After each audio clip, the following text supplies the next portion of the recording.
Islam. This is Brother Pete Miles, Grand Sheik for Temple number 13, Moorish Science Temple of America.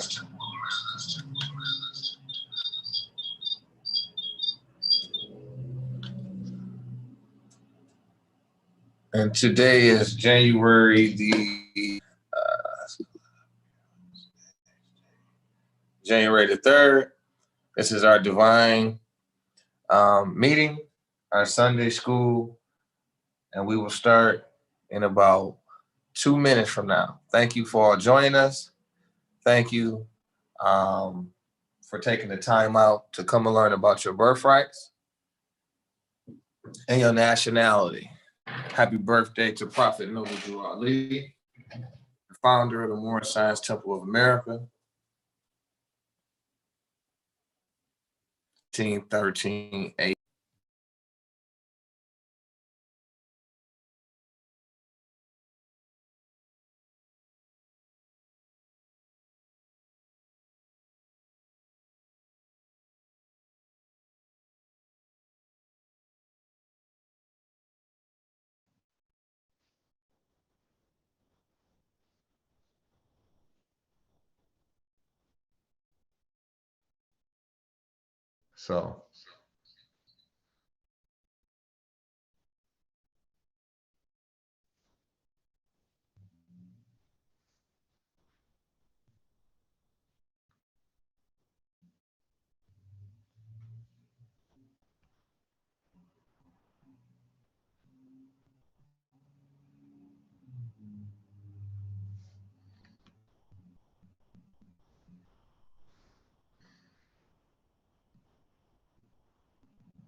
And we will go ahead and start today.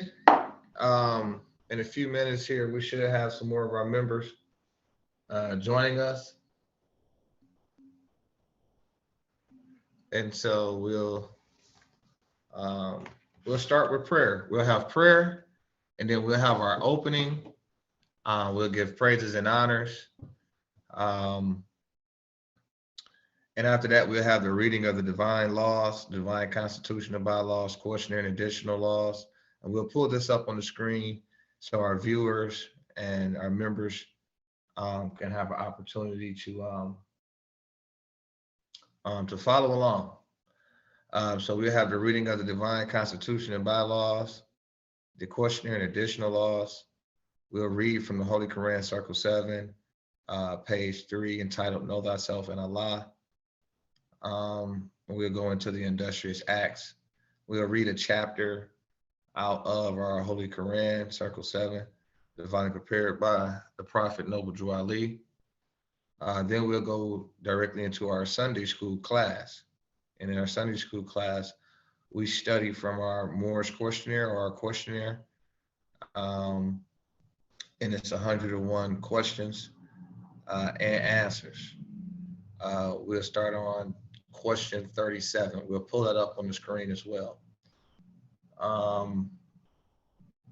After that, before that, before we go into our questionnaire studies, we'll go into our reading or reciting of our nationality and identification cards.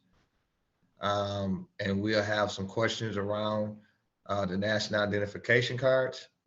And our participants will be able to exercise their 5 senses around the subject matter of the nationality and identification cards. And then we'll go into our questionnaire, our 101 questions and answers, which we left off on question 37. After that, we'll go into our Holy Quran, back into our Holy Quran to study. We'll read from, let me pull it up here. We'll finish our reading on page 49. And this will be chapter 40. And we'll start on divine instruction 6. And so after that, we'll have a reading of the warning by the officials here. And we'll have a reading of the warning. After that, to lower the meeting, and we'll have announcements, comments.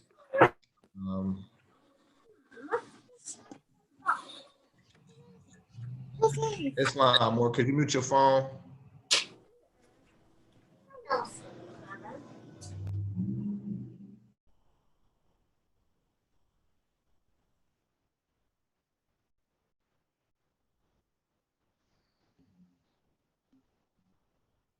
And so we'll get ready to start in a few minutes.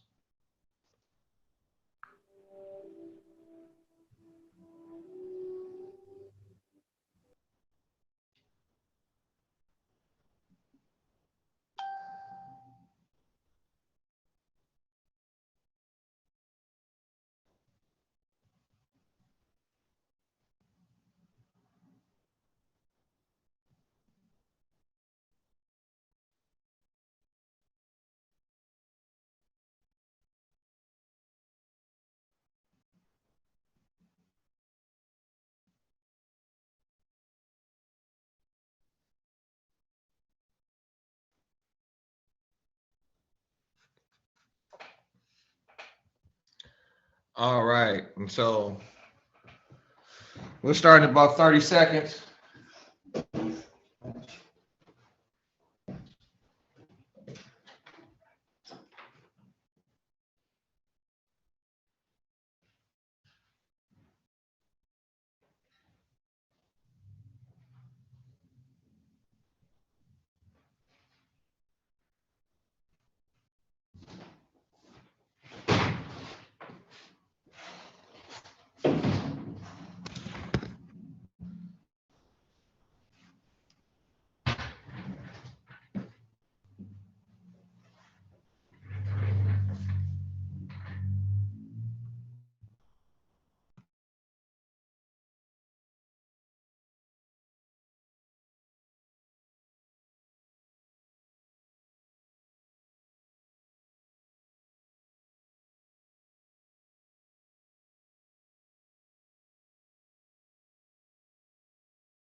Okay, all rise and face the east, 2 on the right, 5 on the left, feet at a 45-degree angle.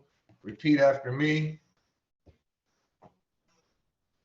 Allah, the Father of the universe, Father of love, truth, peace, freedom, and justice.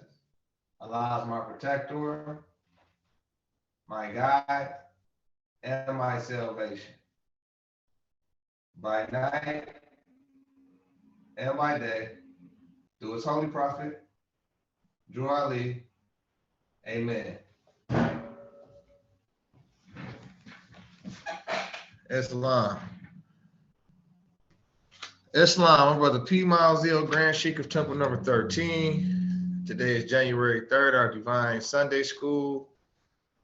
And I would like to start off with giving praises and honors. I rise and give praises to the great God, Allah, the Father of the universe. I give honors to Noble Drew Ali, the founder of the Moorish Science Temple of America, and honors to all of his divine prophets, all of Allah's divine prophets, Jesus, Muhammad, Buddha, and Confucius. I give honors to the forerunners to the prophet, Brother Marcus Garvey. I give honors to the past Supreme Grand Advisors and Moderators, Brother C. Kirkman Bay, Sultan and Colonel, Brother F. Nelson Bay, Brother J. Blakely Bay. I give honors to the past Grand Sheikh and Moderator, Brother R. Love Eel. I give honors to the present Grand Sheikh and Moderator, Brother R. Jones Bay, and to his official staff. I give honors to the past emeritus to all institutions. Brother W. Parker Bey. I give honors to the Islam W. Nunley Bey, the past emeritus of Temple Number 13, and nationally recognized Mufti, National Mufti. I give honors to the Grand Governor of the Great Republic of Michigan, Brother L. Martin Bey, and to his Assistant Grand Governor, Brother S. Harris Eel. I give honors to Temple Number 13, to the Office of Grand Sheik. I give honors to the Assistant Grand Sheik, Sister E.C. Bey. I give honors to the to our official chairman and treasurer, Sister S. Nunley Bey. I give honor to all of our parents, to my parents and to your parents that allows us to be here and participate with each other. I give honors to our great grandparents and to all our ancestors and our foremothers and forefathers, and to some of the great patriarchs and matriarchs of the Moorish movement, Brother G. Cook Bey, Sister M. Cook Bey, and Brother I. Cook Bey. These three great, two patriarchs and one matriarch walked and talked with the Holy Prophet and were his friends all the way to the end. I give honors to our two flags combined, the Moorish and the flag of the United States, to represent the Republic, the brotherhood between the nations that was founded on the principles of love, truth, peace, freedom, and justice. I give honors to our divine charter, which represents and expresses our divine rights and legal rights to practice Islamism in the United States of America. I give honors to our oil, teas, and compounds that the Prophet brought us and made us aware of to help heal our bodies and build our immune system, to keep us strong and sustainable, to keep us in the capacity of having the ability to rely on nature to heal. I give honors to the Moorish literature that the Prophet brought us for us to continue to have the information and the navigations and the coordinates to the third heaven. I give honors to all of you that are here now. And I give honors to the Muslims that are not present. I give honors to our viewers that's tapping in all over the world. And that will be able to tap in and listen to this message of love, truth, peace, freedom, and justice today at our Sunday School Divine Meeting here at Temple Number 13. I give honors to everything pertaining to the uplifting of fallen humanity. Peace. Okay, and so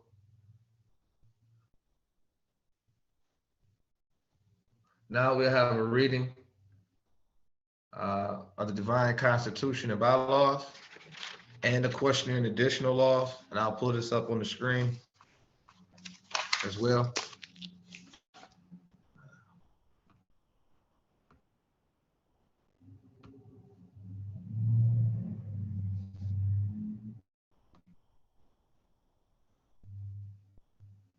So Islam, salvation, our God, unity, the Moorish Science Temple of America, the Divine Constitution and bylaws, Act 1, the Grand Sheik and the Chairman of the Moorish Science Temple of America is empowered to make law and enforce laws with the assistance of the Prophet and the Grand Body of the Moorish Science Temple of America. The Assistant Grand Sheik is to assist the Grand Sheik in all affairs if he lives according to love, truth, peace, freedom, and justice. And it is known before the members of the Moorish Science Temple of America.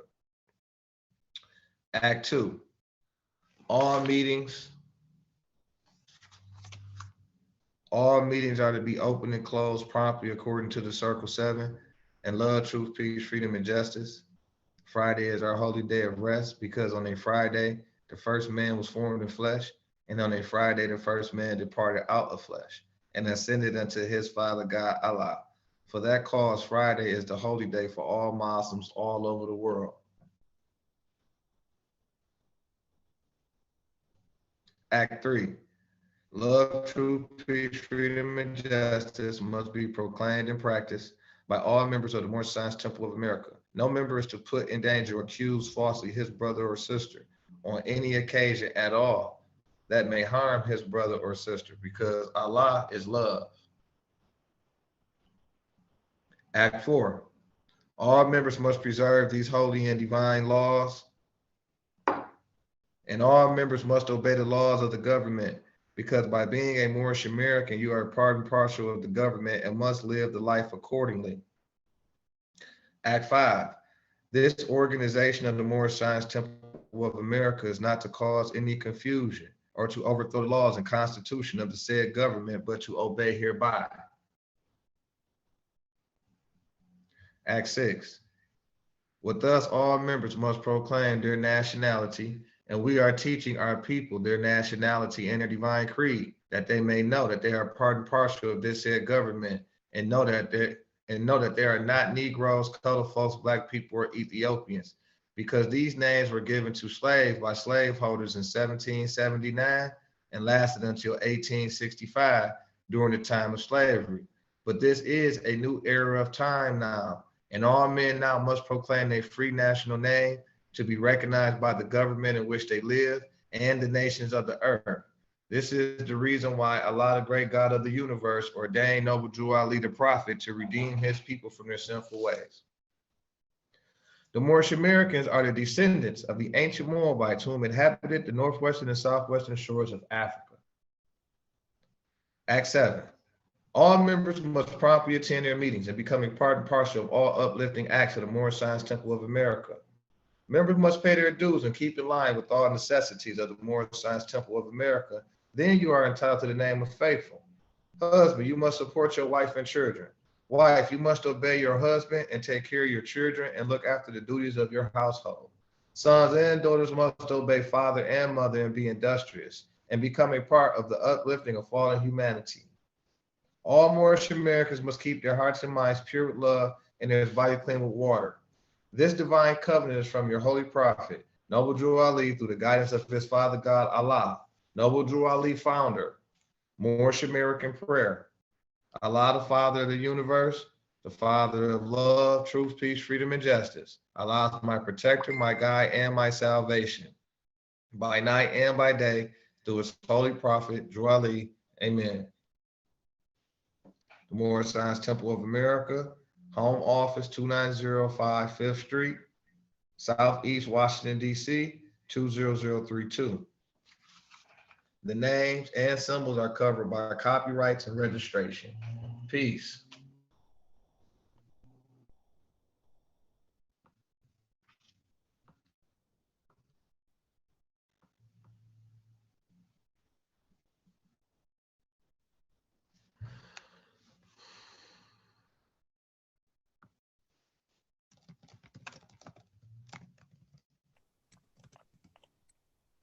Islam. Islam.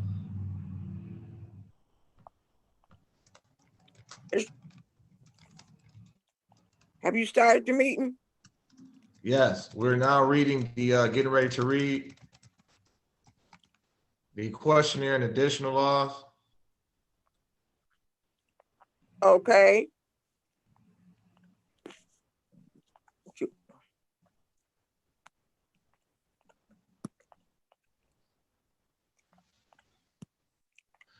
Islam. Islam. Act Read. 1. Grand sheikhs and governors and heads of all temple, all businesses, each said temple must be approved of by the Prophet Noble Drew Ali before acting upon by any member. Let it be finance, property, any line of life that will cause the support of any group of members. Any former officer that violates these laws is subject to be removed from office under a heavy restriction, etc., by the Prophet or the Grand Sheikh. Act 2. All members are to attend their ADAP meetings and their public meetings promptly. If a member is found standing around on their meeting period, shall be fined 50 cents on the first case, and on the second case will be fined $1, which will go on your emergency fund. If a member is working, his monthly dues must be paid. And if he has money in the bank, he must subscribe for as much as he is able to the Moorish Uplifting Fund because it takes finance to uplift the nation. Act 3. It is the lawful and divine duty of every good member if he is able to give finance to aid me in saving the nation. And if he does not, he is an enemy to the cause of uplifting his own people, and justice must catch you. Let it be he or she according to love, truth, peace, freedom, and justice, as I have the power invested in my hands, and I will have to enforce the law in order to save the nation. Act 4. All members, while making a public speech, must not use any assertion against the American flag or speak radical against the church or any member of any organized group, because we are to teach love, truth, peace, freedom, and justice. Act 5. All members must properly attend their meetings and send their children to Sunday school, and the teacher must confirm himself to the questionnaire, and let every member exercise his 5 senses who is able to do so, because out of your Sunday school comes the guiders of the nation. Act 6. With us, all members must proclaim their nationality, and we are teaching our people their nationality and their divine creed, that they may know that they are part and parcel of this said government, and know that they are not Negroes, colored folk, Black people, or Ethiopians, because these names were given to slaves by slaveholders in 1779 and lasted until 1865 during the time of slavery. But this is a new era of time now, and all men now must proclaim their free national name to be recognized by the government in which they live and the nations of the earth. This is the reason why Allah, the great God of the universe, ordained Noble Drew Ali, the prophet, to redeem his people from their sinful ways. The Moorish Americans are the descendants of the ancient Moabites, whom inhabited the northwestern and southwestern shores of Africa. Act 7. All members must promptly attend their meetings and become a part and parcel of all uplifting acts of the Moorish Science Temple. Members must pay their dues and keep in line with all necessities of the Moorish Science Temple of America. Then you are entitled to the name of faithful. Husband, you must support your wife and children. Wife, you must obey your husband and take care of your children and look after the duties of your household. Sons and daughters must obey father and mother and be industrious and become a part of the uplifting of fallen humanity. All Moorish Americans must keep their hearts and minds pure with love and their bodies clean with water. This divine covenant is from your holy prophet through your holy prophet Noble Drew Ali, through the guidance of his Father God, Allah. Peace.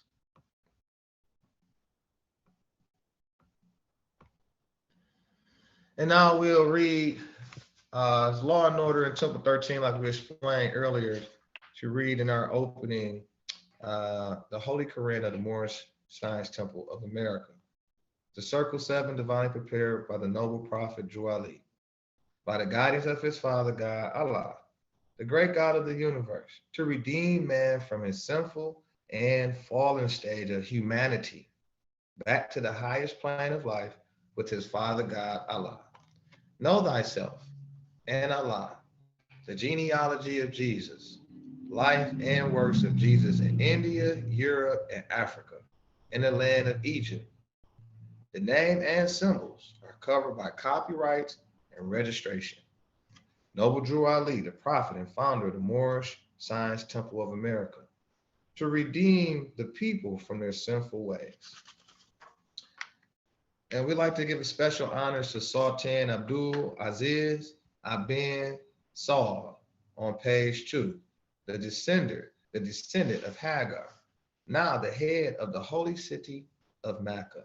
The divine instructions from the holy prophet, know thyself and thy Father God Allah.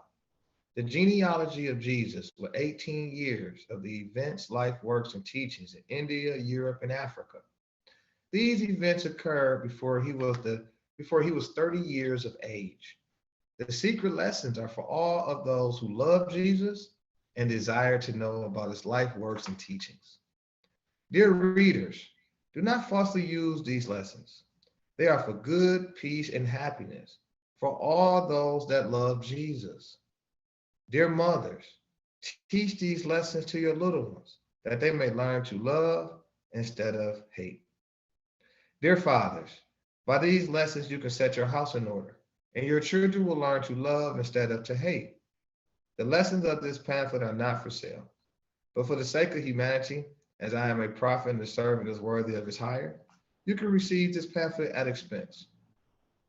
The reasons these lessons have not been known is because the Muslims of India, Egypt, and Palestine had these secrets and kept them back from the outside world. And when the time appointed by Allah, they loosened the keys and freed these secrets. And for the first time in ages, have these secrets been delivered in the hands of the Muslims of America. All authority and rights of publishing of this pamphlet of 1927 by the Prophet Noble Drew Ali, the industrious acts of the Muslims of Northwest and Southwest Africa. These are the Moabites, Hammonites, Canaanites, who were driven out of the land of Canaan by Joshua and received permission from the pharaohs of Egypt to settle in that portion of Egypt. In later years, they formed themselves kingdoms. These kingdoms are called this day Morocco, Algiers, Tunis, Tripoli, etc. And I will conclude the reading on page 3, and I will go into a brief reading from one of our chapters out of our Holy Quran, Circle 7 of the Moorish Science Temple of America. And we will not, we won't go too far. We'll go right here to page 3. And in page 3, entitled Islam, chapter 3, page 7, from the divine instructions from the Holy Prophet. That's chapter 3, page 7, entitled Elihu's Lessons, the Unity of Life.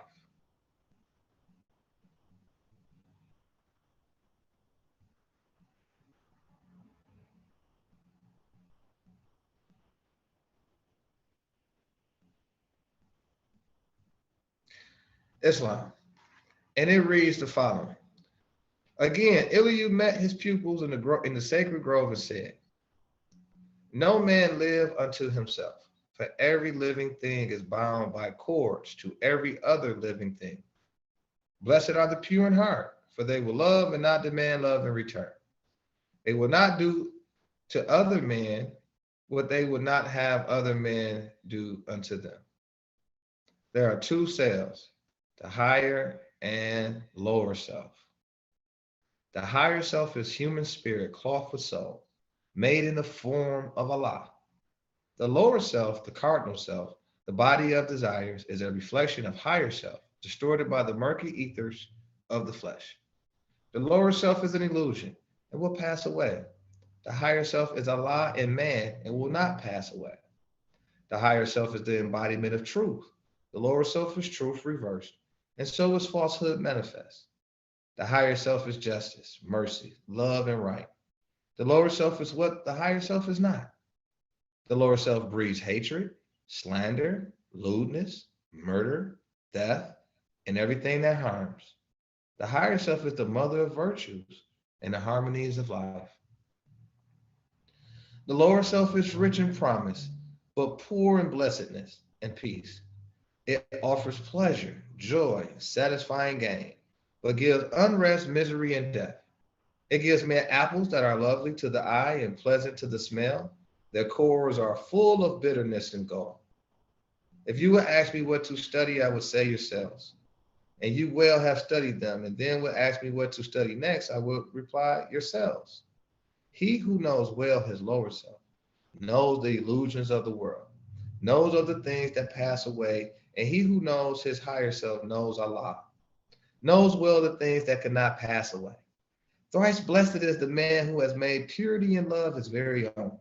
He has been ransomed from the pearls of the lower self and is himself his higher self. Men seek salvation from an evil that deems a living monster of the netherworld. And they have gods that are but demons in disguise, all powerful, yet full of jealousy and hate and lust, whose favors must be bought with costly sacrifice of fruits and of the lives of birds and animal and humankind. And yet these gods possess no ears to hear, no eyes to see, no heart to sympathize, no power to save. This evil is a myth. These gods are made of air and cloth with the shadow of a thought. The only devil from which man must be redeemed is self, the lower self. If man would find his devil, he must look within. His name is self. If man would find his savior, he must look within. And when the demon self has been dethroned, the savior, love, will be exalted to the throne of power. The David of the light is purity, who slays the strong Goliath of the dark and seats the savior, love, upon the throne. Peace. And that will conclude our opening. I will now turn over the temple to our official chairman, Sister S. Nully Bay. Islam.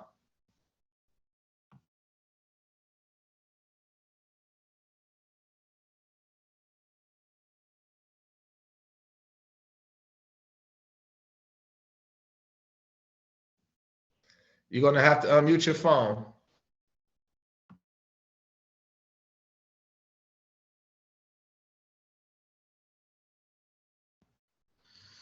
You got to unmute.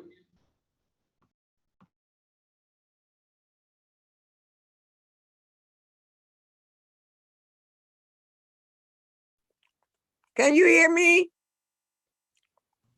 Yes, ma'am. Islam. Islam is that old time religion. Islam is that old time religion. Can I have some help? Islam is that old time religion. It's good enough for me. Every time we open up a meeting, a song is supposed to be sung before we open up the meeting. Now, the first thing on the agenda is what, young Grand Sheik? Okay, Islam. I just want to remind everybody to keep their phones on mute. So just to keep down the background noise, we are live streaming on YouTube and on 3 different platforms. So I just want to keep the participants aware to try to keep their phones on mute whenever they're not speaking, to keep the background noise down. And so the next phase of today's meeting is the Sunday school teacher.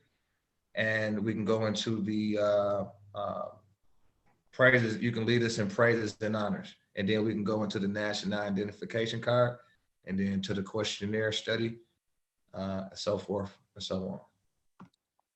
Islam. First thing on the agenda is honors. Praise and honors.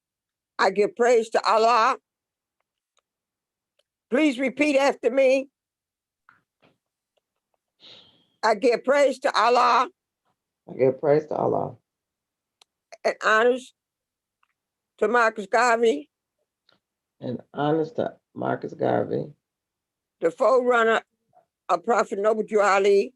the forerunner of Prophet Noble Drew Ali, Who came on the scene who came on the scene on the early 1900s. in the early 1900s. I give honors to Prophet Noble Drew Ali, I give honors to Prophet Noble Drew Ali, the founder the founder of the Moorish Science Temple of America. of the Moorish Science Temple of America. I give honors I give honors to all divine prophets. to all divine prophets, Jesus, Jesus, Muhammad, Muhammad, Buddha, Buddha, and Confucius, and Confucius, etc. etc. I give honors to our all the past Supreme Grand Advisors and moderators, All the past Supreme Grand Advisors and moderators, Brother C. Kermit Bey, Brother C. Kermit Bay, Brother F. Nelson Bey, Brother Elf Nelson Bay, J. Blakely Bay, Brother J. Blakely Bay, and the former Grand Sheik of the Moorish Temple of America, and the former Grand Sheik of the Moorish Temple of America, Brother Arla Via Pass. Brother Arla Ville Pass. I give honor to our present Grand I Sheik give honor- moderator, I give honor to our present Grand Sheik and moderator, Brother our President R. Jones Bay. R. Jones Bay. Brother R. Jones Bay. I give honor to I give the honors divine charter To to the the divine divine charter charter that gives us the legal and divine right that gives us the legal and divine right to exercise to exercise our religion, our religion, Islamism, Islamism, in our country of North America. in our country of North America. I give honor to the two flags combined, I give honor to the two flags combined,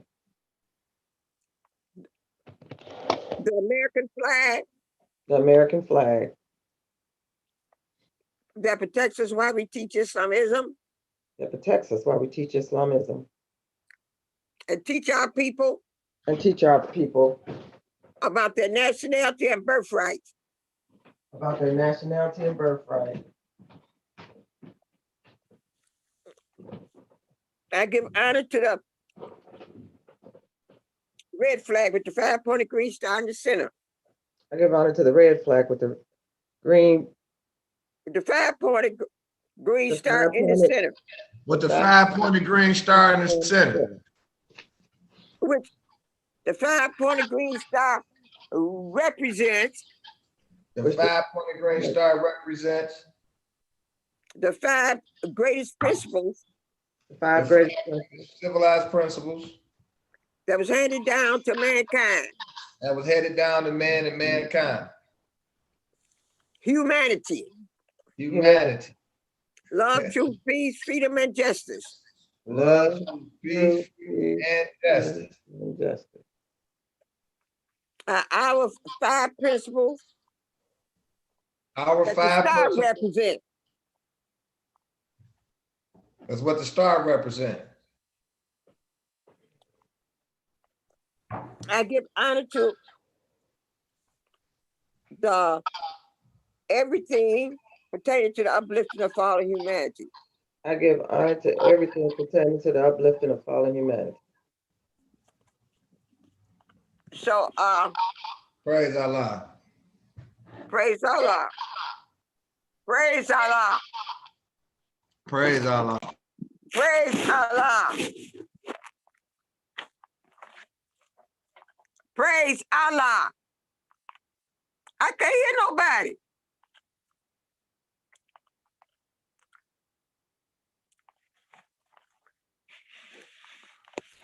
Praise Allah, sister. Now we're moving on to the nationality and identification cards. Yeah, because I wasn't hearing anybody. That's because everybody's been instructed to keep their microphones on mute until they are speaking. Islam. Islam. Who would volunteer to say the national and identification card first? Sister teacher, Sunday school teacher, I would like to recite my national identification card. Okay. All right, Islam. Islam. Islam Unity Allah, age 1, 1984, Brother P. Miles. This is your national identification card for the Moorish Temple of America and birthrights for Moorish Americans, etc. We honor all divine prophets, Jesus, Muhammad, Buddha, and Confucius. May the blessings of the God of our Father Allah be upon you that carry this card. I do hereby declare that you are a Muslim under the divine laws of the Holy Quran in Mecca, love, truth, peace, freedom, and justice. I am a citizen of the USA, Noble Jew Ali the Prophet, Home Office 2905 5th Street, Southeast Washington, D.C. 20032.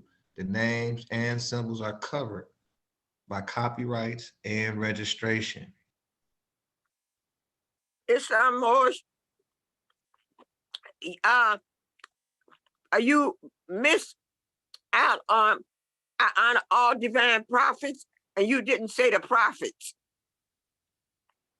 Jesus, Muhammad, Buddha, and Confucius. Okay. Okay, brother man, can you hear me? Yeah, I definitely said we honor all divine prophets. Maybe I moved a little fast on you. Sorry about that. I didn't hear on all divine prophets, hey, the prophets' names.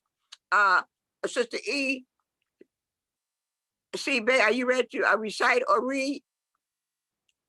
Islam. Islam. Islam Unity Allah, age 1, 1959, Sister E. C. Bay. Am I reading that backwards?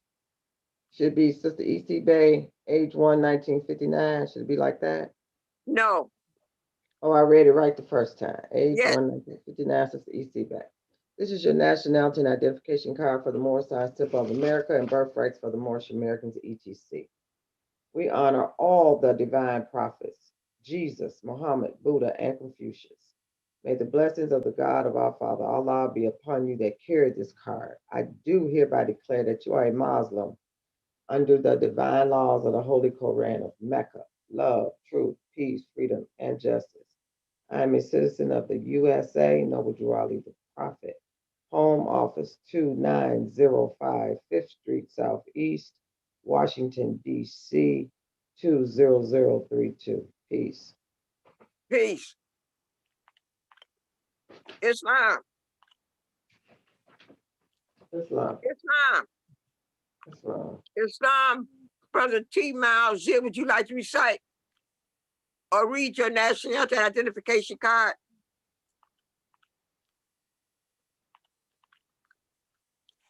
Islam. Can you hear me? Yes, I can hear you. I had to unmute my phone. All right. All right. So you ready to read or recite your nationality and identification card? Yes, I'm looking. I'm grabbing my card now.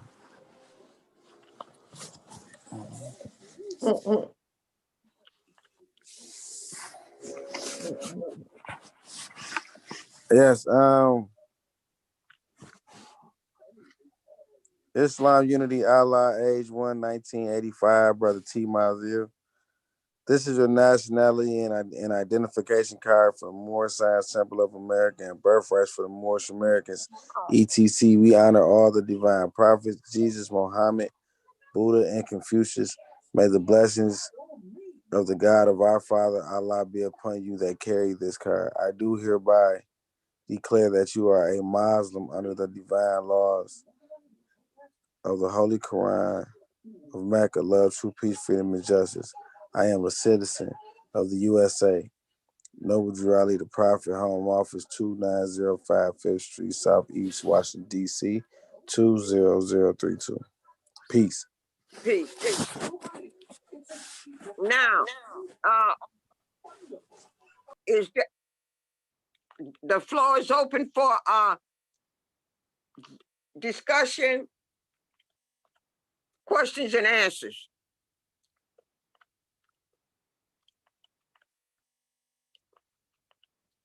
Does anyone has anything to say about their nationality and identification card Yeah, I have a question, sister teacher. or a statement?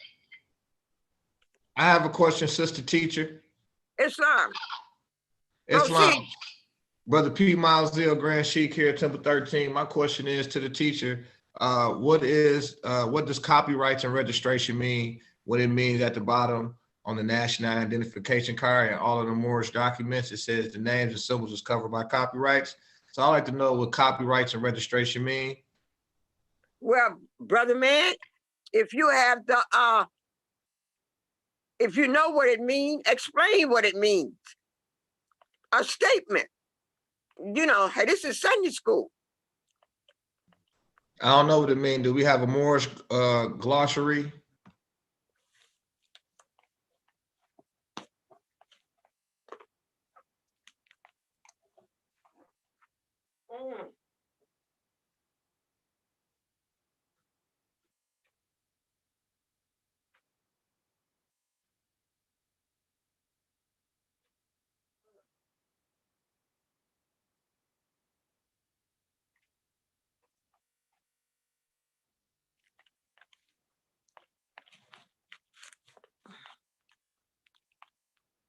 happened?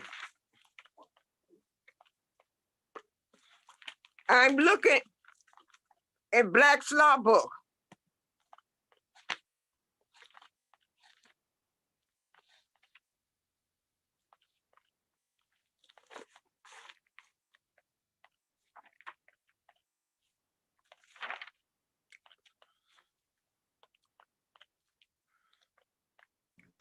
That's fine. It's not.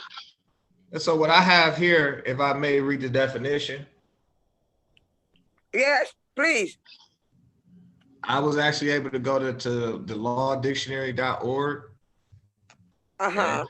And it has from the Black's Law Dictionary, it states, what is copyrights? The right of literary property as recognized and sanctioned by positive law, a right granted by statute to the author or originator of certain literary or artistic production, whereby he is invested for a limited period with the sole and exclusive privilege of multiplying copies of the same and publishing and selling them. And corporate right and incorporeal right. I'm reading right here, so I don't lose anybody. So it says incorporeal right being the exclusive privilege of printing, reprinting, selling, and publishing his own original work, which the law allows an author. Copyright is the exclusive right of the owner of an intellectual production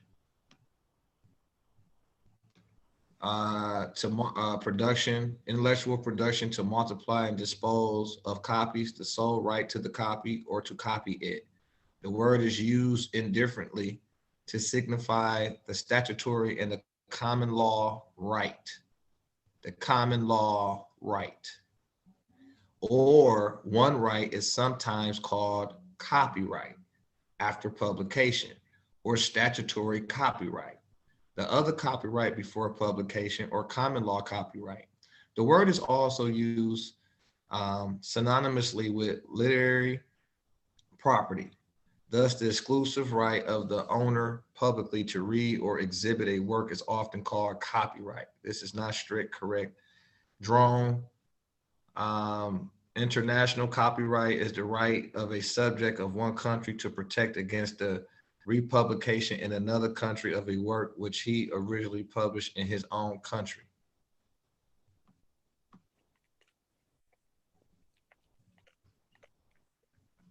Okay. And so,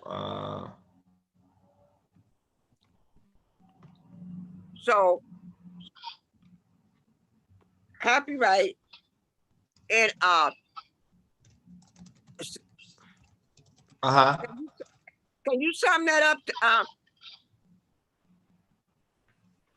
to explain simply? and then registration means recording, inserting in an official register.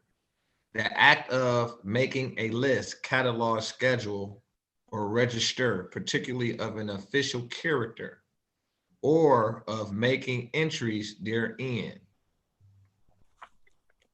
So registration is dealing with basically registering or recording something for the record.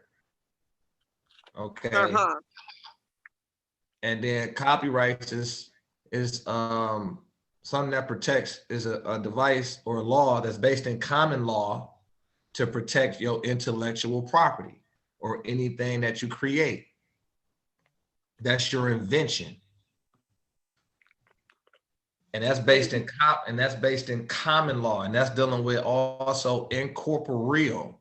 So incorporeal is dealing with, like, you have a term called tangible and intangible. So incorporeal will encompass the intangible. So like your name, for example, your ill, your bay, that's your estate or your private property that's been handed down to you from your ancient ancestors.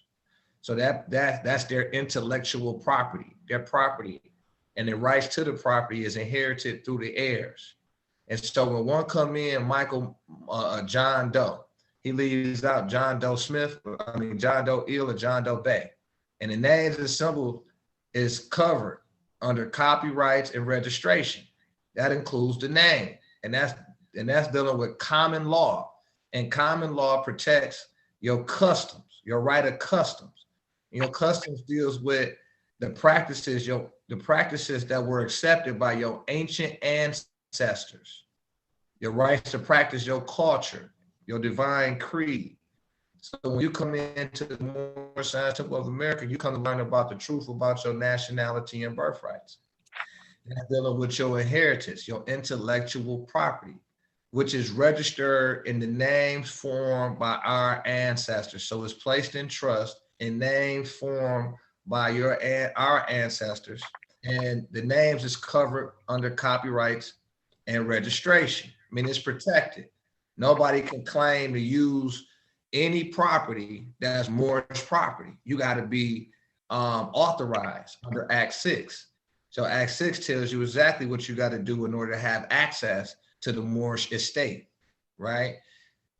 With us, all members must proclaim their nationality and free national descent names.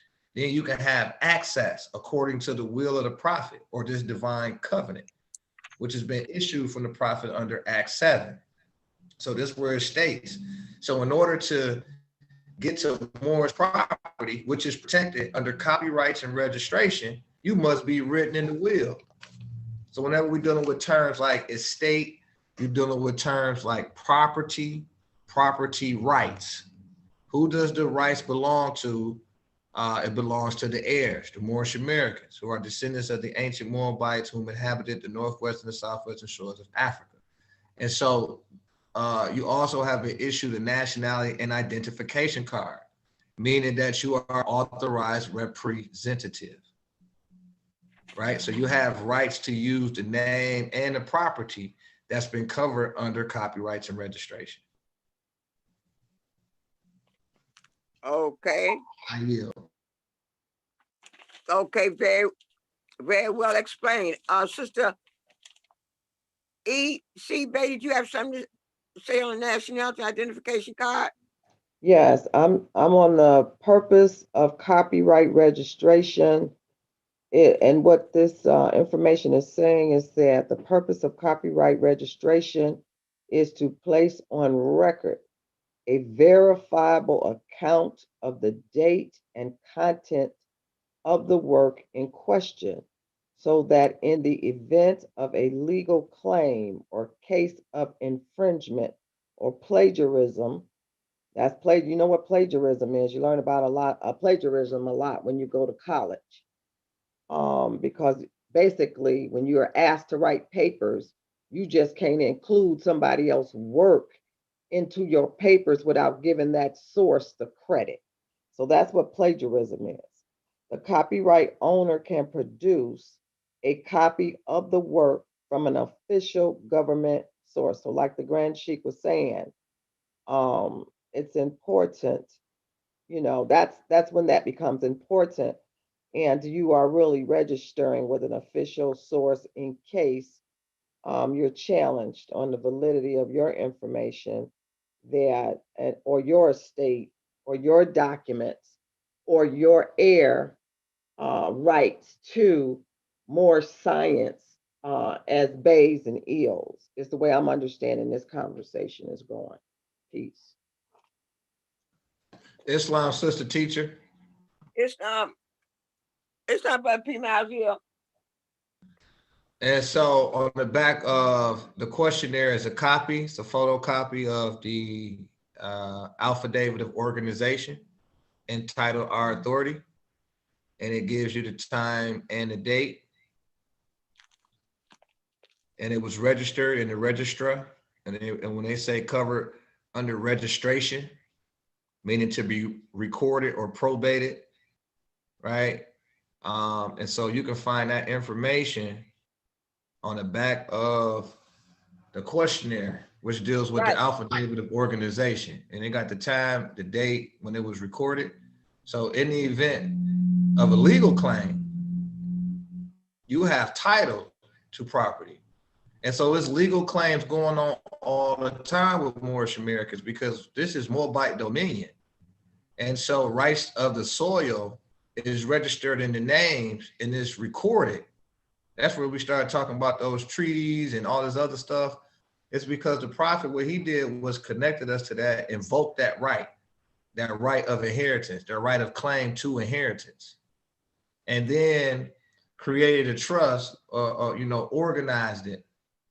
So each and every person that joined the Moorish Science Temple of America is a part of that claim. It's like a class action suit. So each and every individual that joins that claim. It's like those, when I see some of those class action suits commercials that come on and say, hey, you might have been infected by a pestis during this time, call this number and see if you have a claim. So it's about a claim, and the prophet set it up to where all Moorish Americans who were branded Negro, Black, and Colored, these names were given to slave by slaveholders in 1779 and lasted until 1865 during the time of slavery. This is a new era in time now. So instead of all these independent workshops and these independent activities, he went on ahead and took care of it for the whole to participate and benefit and be able to inherit through an organized approach. And it becomes like a class, and not becomes, but it is a class action suit. It's an affidavit that is unrebutted. And in law, according to the maximums of law, an unrebutted affidavit stands as law and judgment. And so, like the prophet teaches us in chapter 47, he said, nobody can change the descent nature, your descent nature, right? And so this fact was published to the record. And so this impacted the public. And so it's documented, and one that's in possession of that national identification card that's carrying it needs to know what copyrights and registration means and how does that impact them on an everyday basis. Okay. Sister E.C. Bay, you have something else to say before we move on to the questionnaire?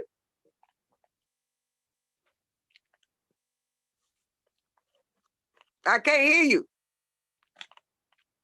I just wanted to, what went on further in my mind was that's why I think there's some task associated with ensuring that all of your affairs as it relates to copyrights and, ensuring that your business is taken care of is done over time.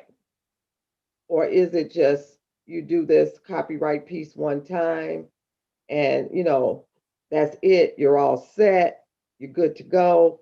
Or if you got to keep ensuring, for example, an annual registration, and paying a fee every year to make sure that your information is still current and active. Well, I just wondered if somebody can expound on that. Sister Teacher. Yes. Okay, so, all right, so when you look at it, like, for example, if I was to go file an LLC with the state of Michigan, every year I would have to pay an annual fee to stay in good standing. Okay, so what Noble Drew, if we pay attention to what Noble Drew Ali did, he wouldn't file in the county, right? And there's no annual reoccurring fee. So because he was acting under the common laws or constitutional laws, etc., right? And he was dealing with his birthrights and our God-given rights, which pulls us into that First Amendment clause, ETC, the supreme laws of the land, without having to go into a whole library wealth of information. And so operating in trust law, you're operating based on natural law and natural rights. And so you're not dealing with a privilege. Privilege is when you're coming in, you're paying a fee every year to stay in good. That's a privilege. That's dealing with a privilege. Noble Drew Ali was exercising a birthright. And so to express that, we did that on the affidavit of organization.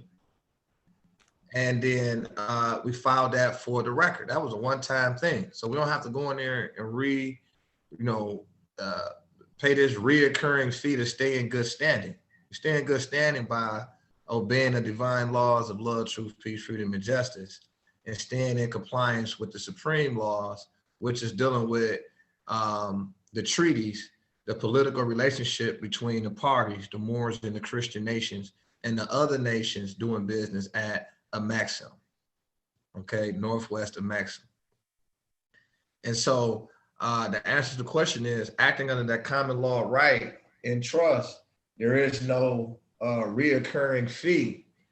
What we have to do is be educated on the subject matter and defend that intellectual property right. Meaning that when you're invaded by all these third-party debt collectors, you got to know how to shut them down, because they're invading on your private property without your consent.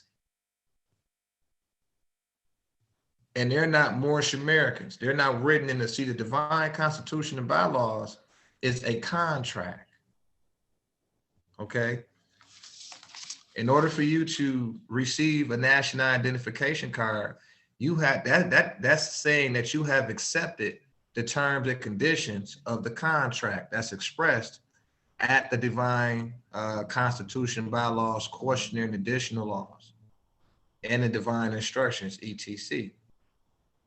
So being in possession of that is proof of contract.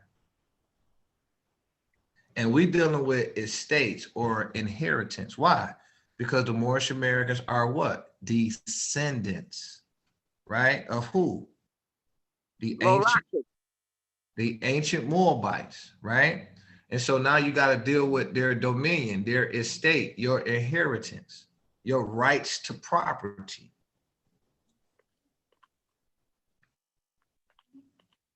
And so what has to happen is these Moorish Americans have to be educated or taught on the subject matter of how to defend their intellectual property. Because if you don't recognize it, right? If I don't recognize that I have an intellectual property right and understand, what does that, mean entirely? How does that apply in my situation, right? And so that's the important part for members to learn how to be better citizens. When we talk about teaching the things necessary for our members to become better citizens, then we got to start highlighting some of these small areas like copyrights and registration with their names and their properties, because all of your property is ultimately registered where? In your name. Well, Islam. Islam. Okay, so and we need some hard copies on copyright, registration, so that we can have it to look at and remember what to say and do. Okay, so if there's not anything else on the nationality and identification card for this meeting, then now we would go into our questionnaire. So brother teacher, where did we stop at? What question in the questionnaire did we stop on? Question 37. Question 37? Yes. Okay, question 37. Teacher. Grand Chief. Are you the teacher? Islam, 1 second. Let me pull up this questionnaire real fast.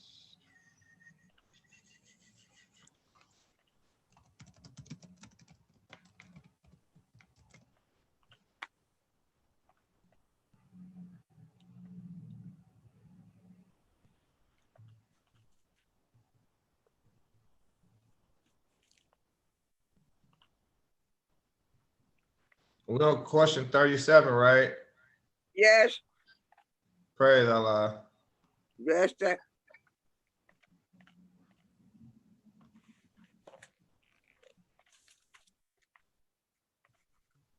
Okay, teacher. Okay, so question 37. And so we left off on question, we stopped at, we talked about question 36 dealing with Jesus. What does the name Jesus mean? And Jesus means justice. Then we went into the definition of justice and understood a little bit better about the science of fairness. Now we're moving into question 37, which asks the following. Did the angel give to the child that was called Jesus a holy name? Yes, but it cannot be used by those who are slaves to sin. Where's the other members? I didn't hear them. Okay, well, I didn't call on them. But thank you for answering. So let's talk about question 37. Did the angel give to the child that was called Jesus? We now know what Jesus means. We know Jesus means justice. And we also know what justice means. And now we Yes, move to that was called Jesus, a holy name. And Sister Esnani Bay answered yes, but it cannot be used by those who are a slave to sin. So what does that mean? Because 36 talked about justice. Jesus means justice, and now it's saying that people who are a slave to sin can't use Jesus' holy name. What does sin mean? That was next. Okay. class, what do sin mean? How many teachers we got today? One, at a grand Okay, chief. thank you. Thank you.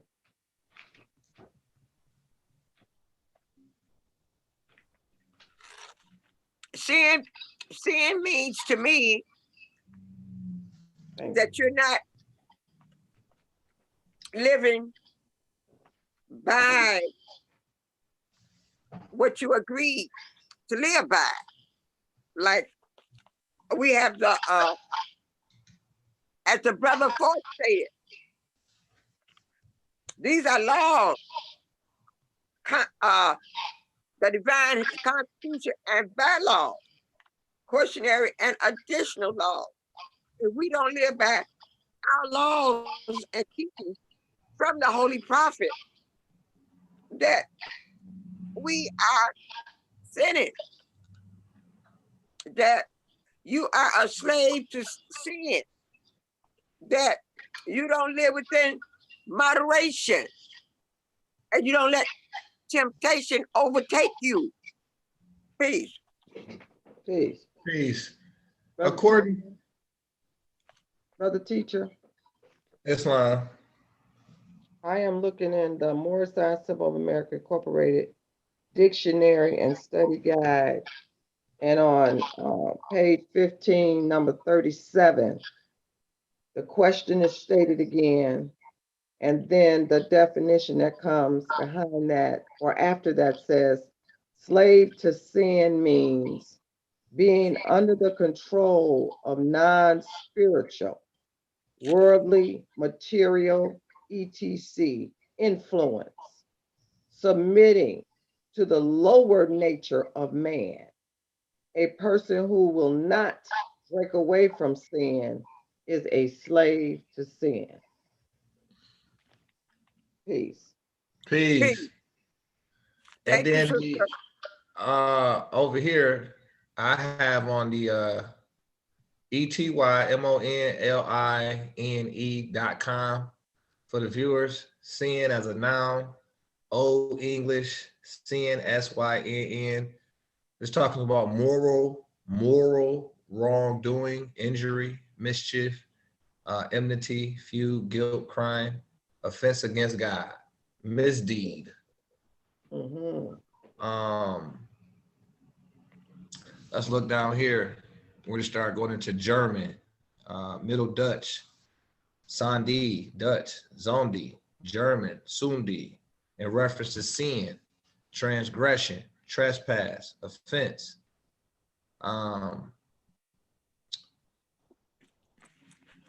Let's look at sin as a verb, Old English. What's the Guinean? To commit sin, transgress. Mm-hmm. To violate divine law. Okay, so let me come up out of here. Mm-hmm. Yeah, that's it. And so we also know, hold on, let me get back into the question here. Okay, so we also know though, if we make reference to the divine warning to the nations, the prophet actually gives us an exclusive definition.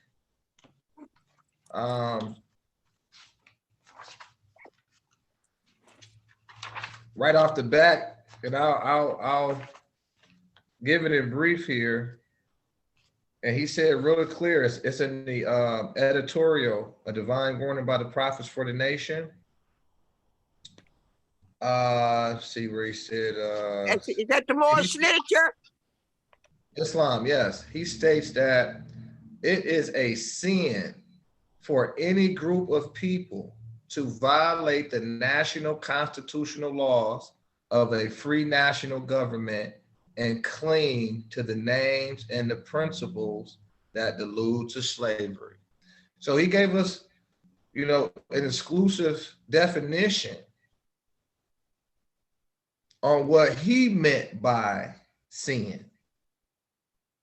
And I mean he by the founder, the prophet, whose birthday is approaching rapidly here on the 8th of January. And he said it is a sin for any group of people to violate the national constitutional laws of a free national government and cling to the names and the principles that allude to slavery. And so just to give us a better understanding or enlightenment on when we use the word sin. So in question 37, it said, did the angel give to the child that was called Jesus? And Jesus means justice, a holy name. Yes, but it cannot be used by those who are a slave to sin. Did the class, anyone in the class have any other expressions or questions around 37, question 37? No, I don't. No, I don't. It's been explained.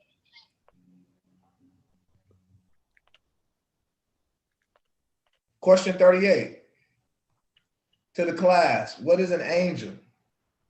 An angel is a thought of Allah manifested in human flesh.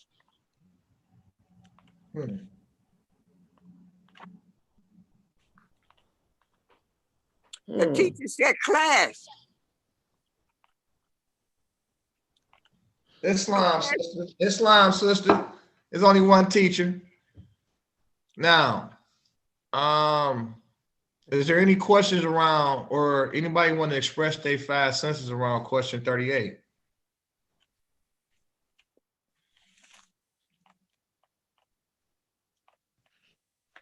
Well, to me, Islam.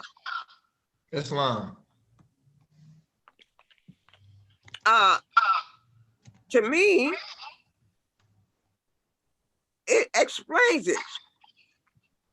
And the prophet is telling us in question 38, hey, what is an angel? An angel is a thought of Allah manifested in the human flesh.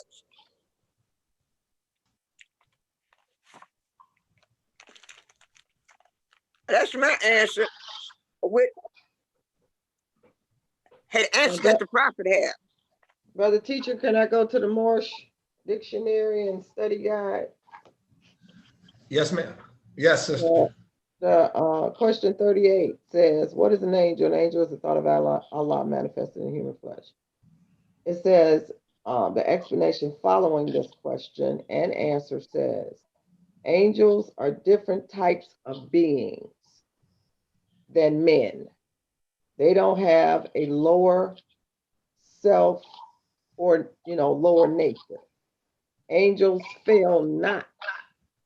Their wills were never strong. So they held the ethers of their planes in harmony with Allah.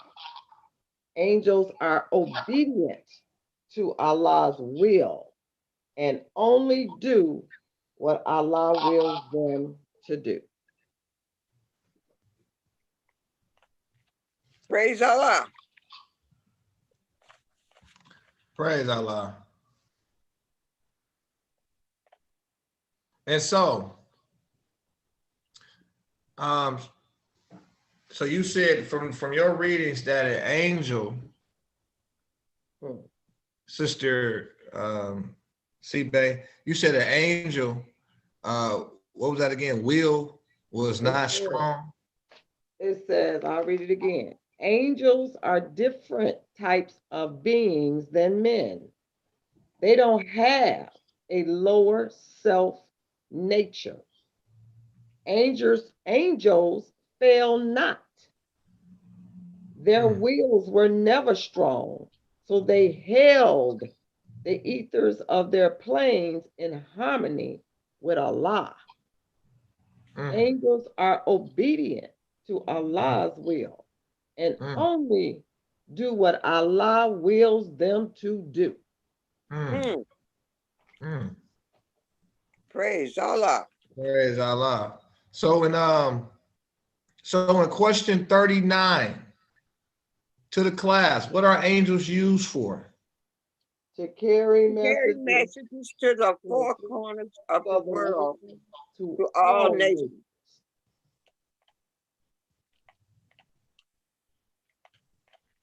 Question 40.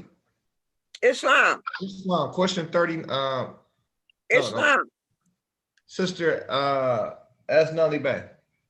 On question 39, in the study guide, dictionary and guide, it says, what are angels used for? To carry messages to the four corners of the world, to all nations. Allah uses angels to carry messages throughout the world to all nations.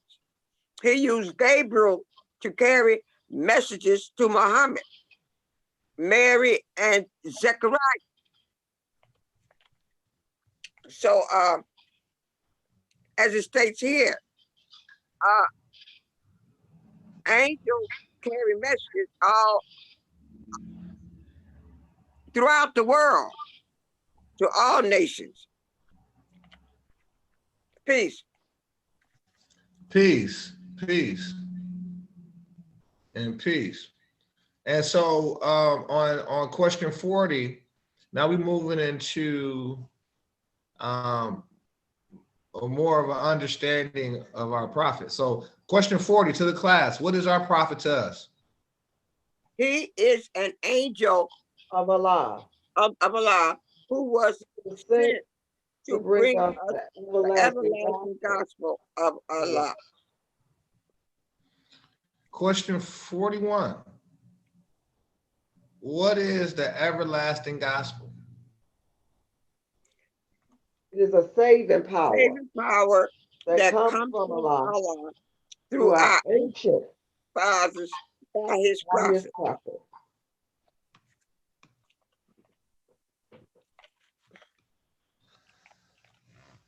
Question 42. Islam. Islam, Sister S. Nali Bay. From the Moorish guide on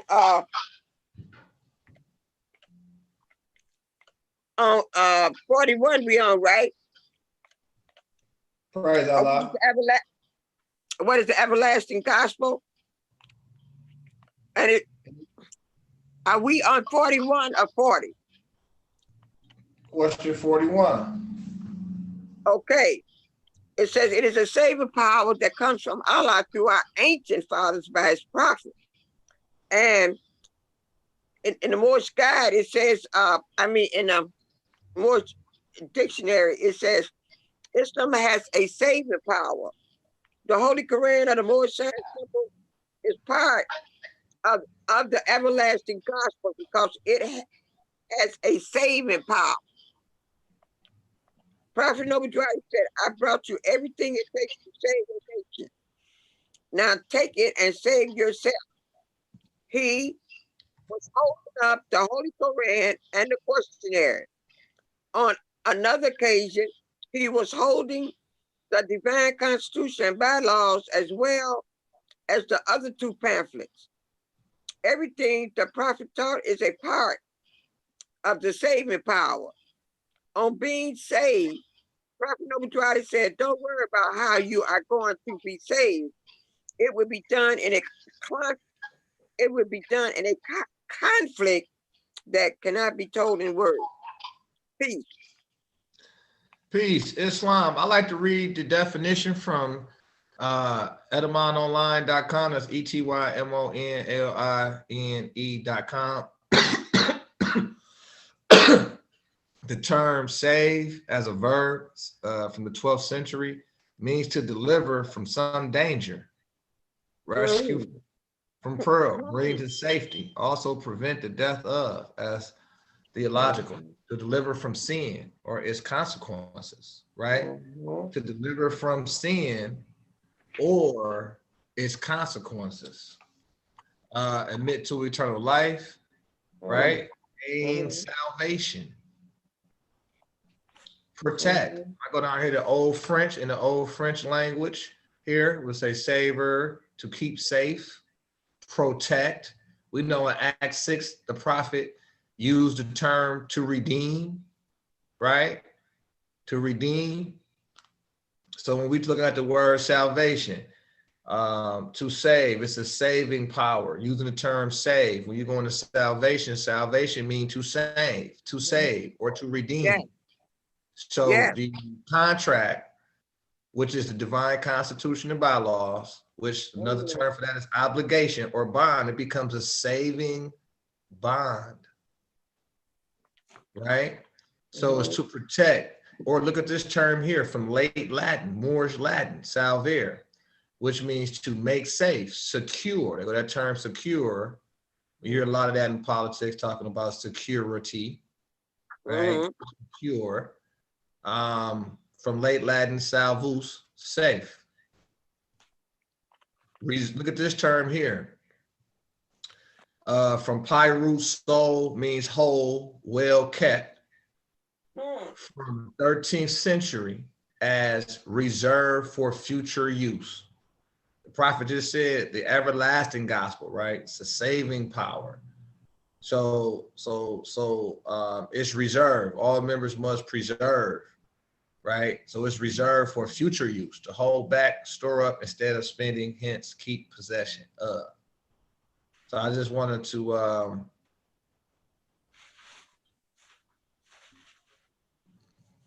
go a little bit more in depth into the saving power.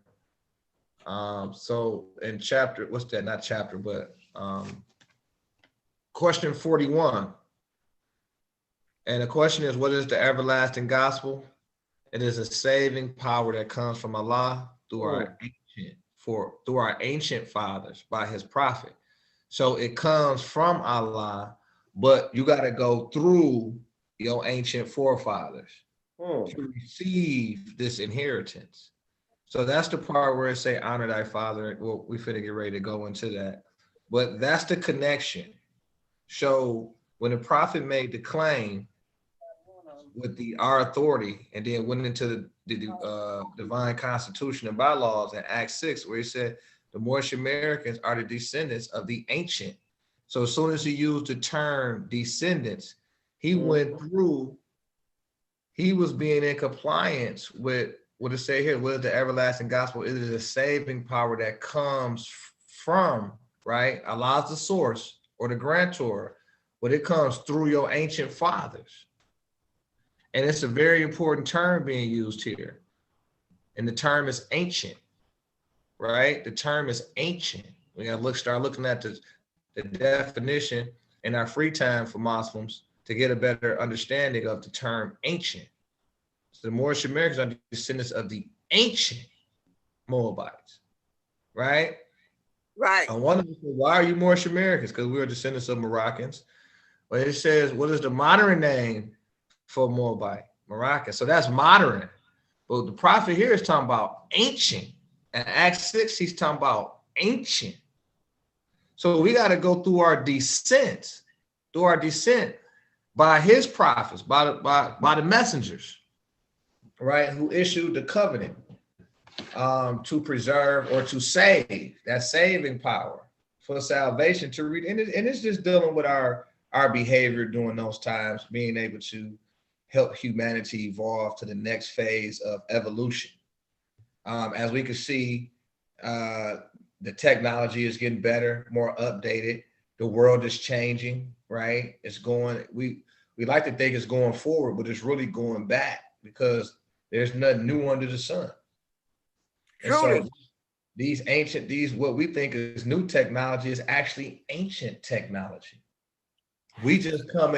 We're coming full blossom out of the dark ages, where now we can know certain truths that we need to know, because it changes our behavior, it updates us, it puts us in alignment with nature, puts us back in order, right? We're sitting around here going the wrong way, and here come the universe doing its job, sending us a messenger to turn us around, right? We sit here, heaven and hell is a state of mind, and we're going through a condition, a state of being or thinking of being.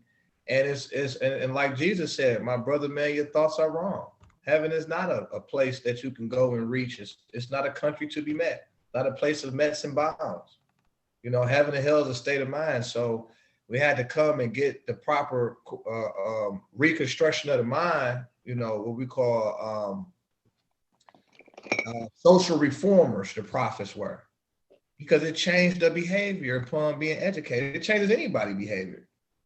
You go to school, you learn something, you're like, whoa, you're going to apply what you learn.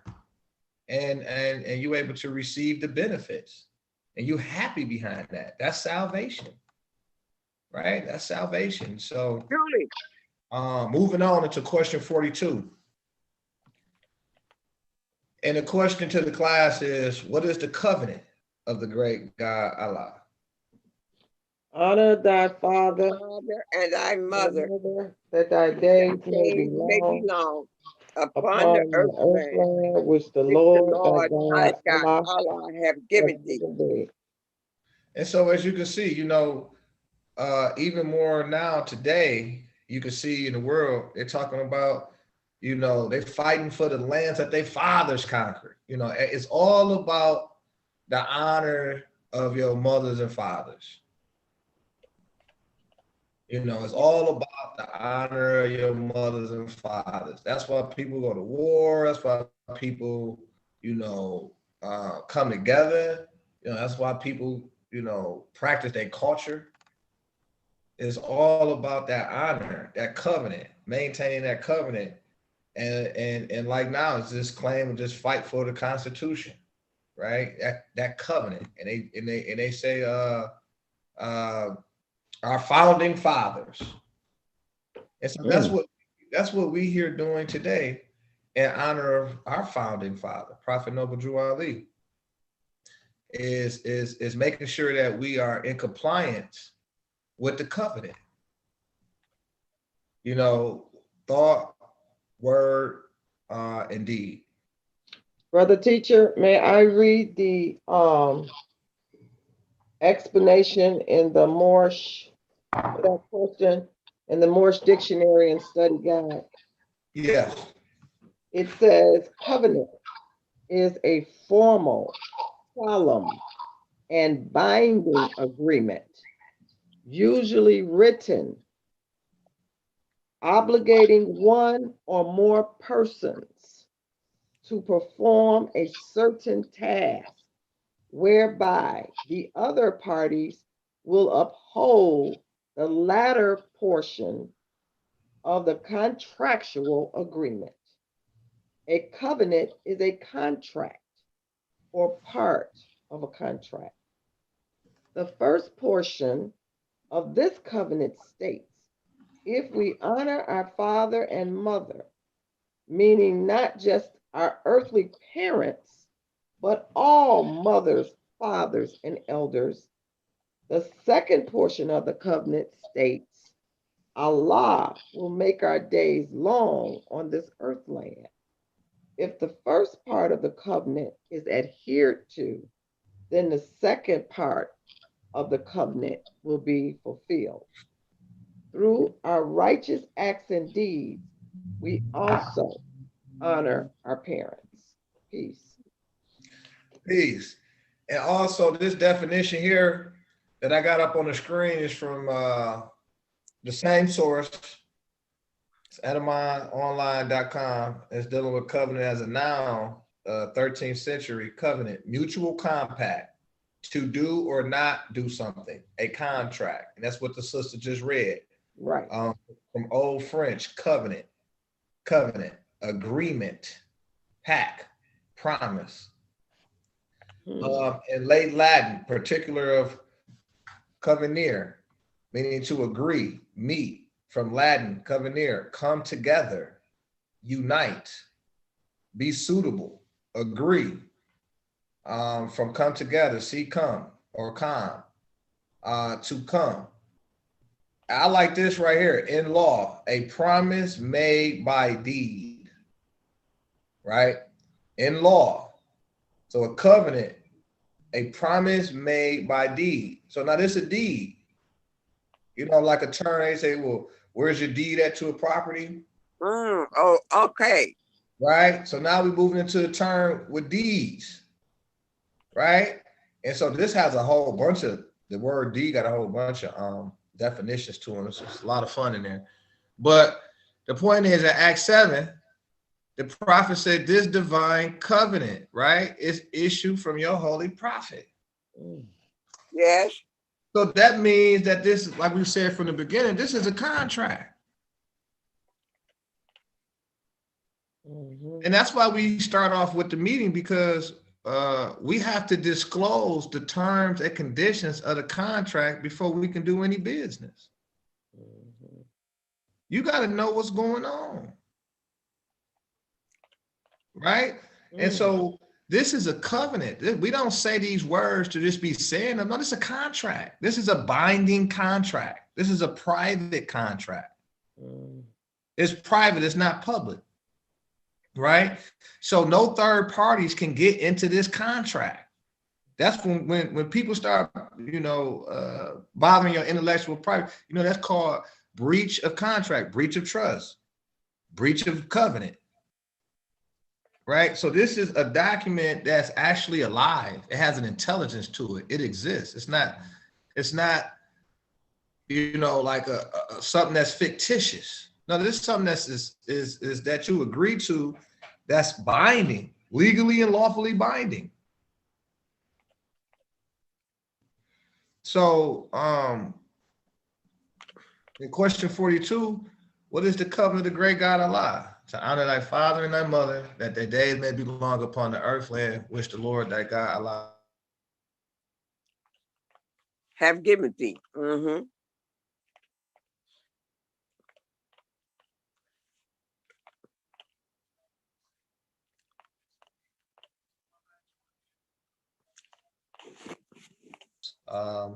you know, in our homes, at work, on the street. This deals with your divine creed, that behavior, that conduct.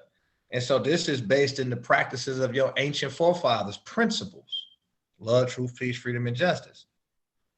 And so now we know what, or we have a better understanding of sin, covenant, and the gospel, the saving power. Yes. We should have a better understanding of angel and the messages that the angels is carrying to the four corners of the world, to all nations. And why that's important, because we're dealing with a saving power. Because remember, in our divine instructions, the prophet teaches us about not only the public is unstable and ungrateful, but the prophet teaches us about how we were the ones, or are the ones, that's committing this great sin, that's practicing this great sin. And that he gave us that information in the divine warning to the nations when he was talking about he traveled to the South and examined conditions there and seen it was the works of his people. And in 47, he talks about how we were stripped of our nationality because of our behavior. Because of our behavior. So the prophet came to save us from ourselves, if you really think about it. Truly. Prophet was saying we sit here blaming some other people, and really, hey, we're the ones destroying ourselves. And so we must not know. So here come the universe saying, hey, go let these people know that they're in violation of their own law. And because of that violation, we were being destroyed. And at this time too, we was causing this great misuse and abuse that we had blamed the Southerners and everybody else for, that we were responsible for, even today.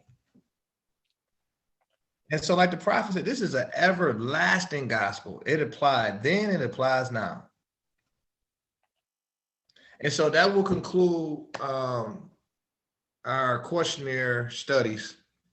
We went from, we started at chapter, question 37 and stopped at question 42. So we can pick up at question 43, going back into Prophet Jesus. And you're going to talk about when did he begin his divine journey. And so let me get up out of here.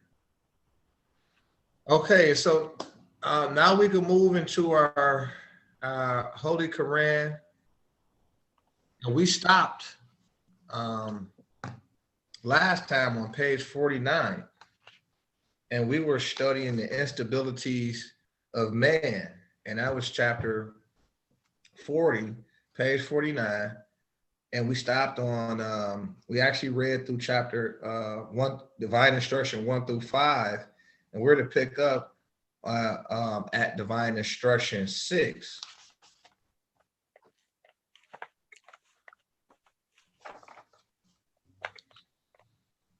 Okay.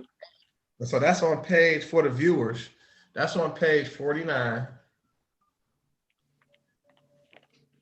And that's chapter 40, divine instruction 6.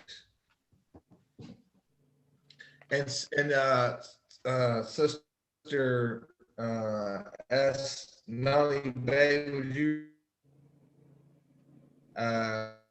please? Do what? Could you read divine instructions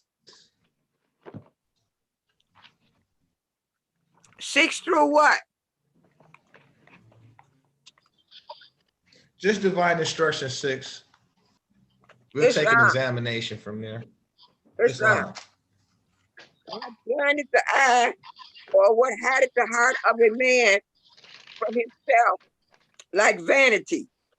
Lo, when thou seest not thyself, then others discover thee most plainly. So Sister S. Nellie Bay, could you please explain that to us in divine instruction 6, please? Just a minute, please. We on chapter 40. I'll be right with you explaining that. Praise Allah. Praise Allah.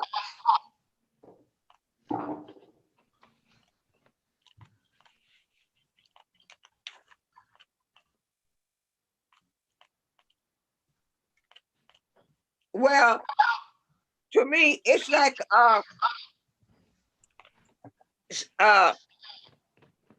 self. It explains itself because it tells us what blinded the eye, or what hideth the heart of a man from himself, like vanity. And we know that a vanity is unstable.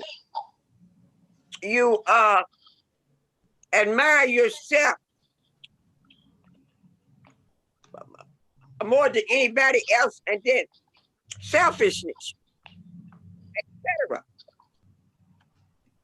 when thou seest not thyself, then others discover thee most plainly. When you don't know yourself and you think that you are above anyone else, or more, anyone else will have more knowledge than you say you have, then other people will discover you most plainly. Peace. Peace. Sister Sister EC Bad, I'd like to give you an opportunity to express your 5 senses around that.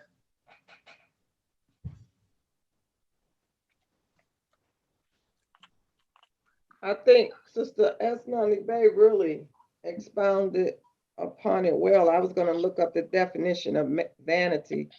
However, vanity is not a positive disposition for a person. Right. I wanted to check it out and see what it says here. What vanity, the definition of vanity. It says it's a noun. It's excessive pride and admiration of one's own appearance or achievements. So you full of you. Yes, truly. You so full of you till you overwhelming people with you.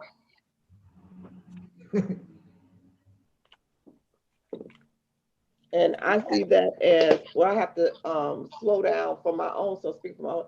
Let somebody else talk when you're in a conversation with them. That's a way of showing. That's a way of showing, you know, you so into you, you can't let somebody else get a word in edgewise. Truly. So you have to watch, you know, it's those things that people discover in you most plainly when you can't see it in yourself. You know, that's vanity. Listening is a great skill. Truly. Listening is a great skill. I've been told that by instructors and professors. So, as I said, I think the sister hit it and she did it so dramatically. She did it in body language and verbiage. So, peace. Peace. And so I got up on the screen vanity from the etymology standpoint, 12th century, that which is vain, futile, or worthless, from Old French, vanite, self-conceit. Yes. Futility, lack of resolve, 12th century, from Latin, vanitum. Vanitum. Excuse my pronunciation. Nominative, vanitas, meaning emptiness, aimlessness, falsity, figuratively,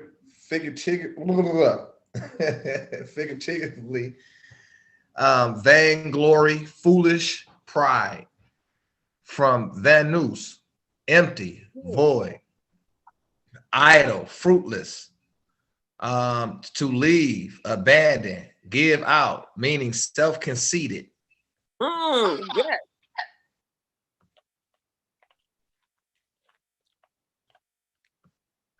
Okay. Islam. Islam. And so let's get back into where were we at here. Boom. And so we got a better understanding of divine instruction 6. Now, Sister EC Bay, could you read 7 through 9? Divine instructions. Okay. 7. As the tulip that is gaudy without smell, conspicuous without use, so is the man who sitteth himself up so high and hath not merit. The heart of the vain is troubled, while it seemeth content. His cares are greater than his pleasures. His solitude cannot rest. That's wrong. His solicitude Right. cannot rest with his bones. The grave is not deep enough to hide it. He extended his thoughts beyond his being. He bespeaketh praise to be paid when he is gone. For whatsoever promised, it deceiveth him. Mm. Mm. Mm, mm, mm. Sister Asnoni Bay, would you like to exercise your five senses around the last several 7 through 9? Well, Brother Man, as I keep saying, it explains itself well. Mm-hmm. As in, the heart of the vein is trouble while it seemeth content. Hmm. Hmm. His cares are greater than his pleasures. So it's saying here that you are you are supposed to have pleasures in life, not your cares are greater than your pleasures. That you Hmm.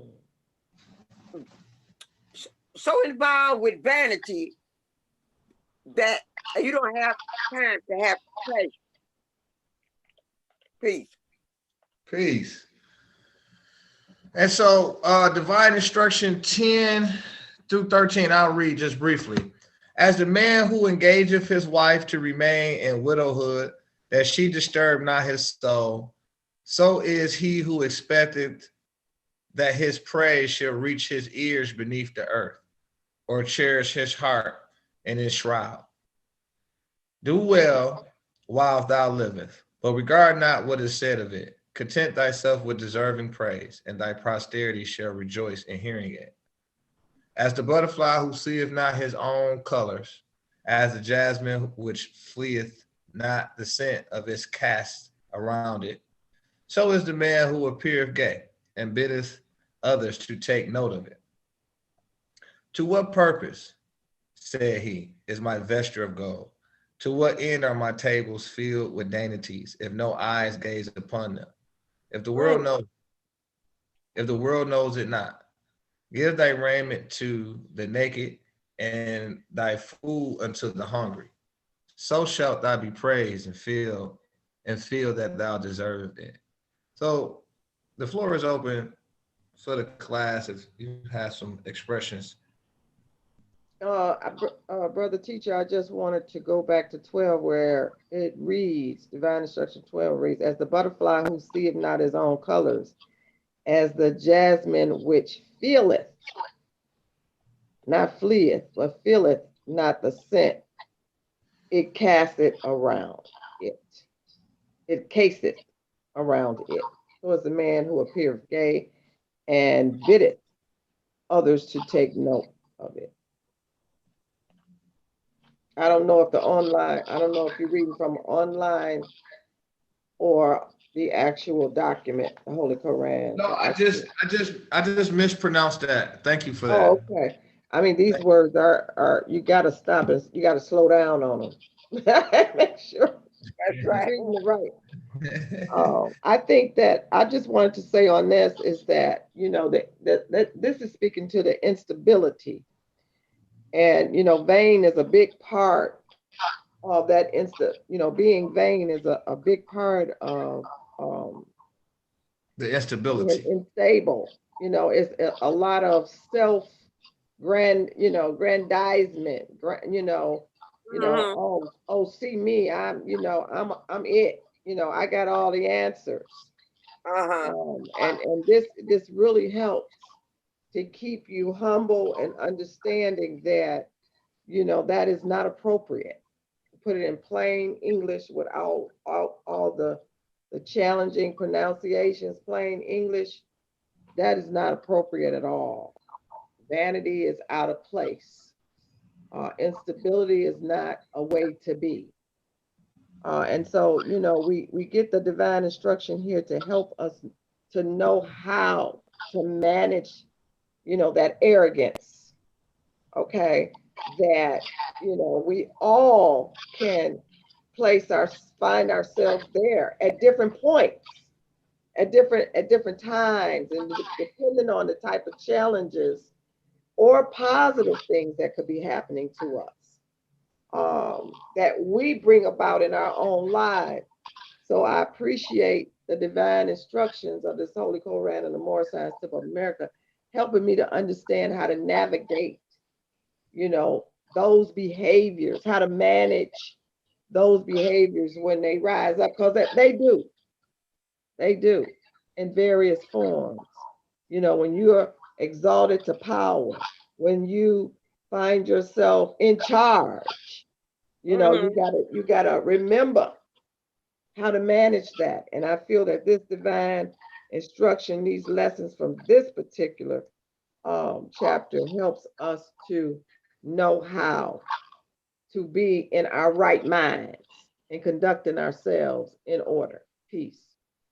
Peace. Sister, since you're already there, could you, Sister Seabay, may you read the 14 and 15 of the divine instructions of this chapter? And Sister S. Nully Bay, would you finish this out with 16 and 17? Okay, divine instruction 14. Why bestowest thou in every man the flattery of unmeaning words? Thou knowest, when returned thee, thou regardest it not. He knoweth he lieth unto thee, yet he knoweth thou wilt thank him for it. Speak in sincerity, and thou wilt hear with instruction. 15. The vain delighteth to speak of himself, but he seeth not that others like not to hear him. Oh, that's a good one. 16. If he have done anything worth praise, if he possesses that which is worthy of admiration, his joy is to proclaim it, to hear it reported. The desire of such a man defeated itself. Men say not, behold, he has done it, or see, he possesses it, but mark how proud he is of it. 17. The heart of man cannot attend to Islam. The heart of man cannot attend at once to too many things. He who fixes his soul on show loses reality. He pursueth bubbles which break in their flight while he treads to earth. What would him honor? Praise Allah. To me, Well, mhm. yes. Keep going, Sister um, Sister Nully Bay. So It sounded like you was finna give an expression around what we was just reading. that he that Prophet Noble to Ali, as a sister E.C. Bay said, is telling us how not to be unstable, how not to be inconstancy, how to be strong, and don't swell your head up and think that you are the one who know it all. No, we learn from each other, and we have different experiences, and that's why the prophet has on the top of each page of, of the Holy Koran, the divine instructions from the Holy Prophet. And these are instructions that direct us and teach us how to live, teach us spirit and life.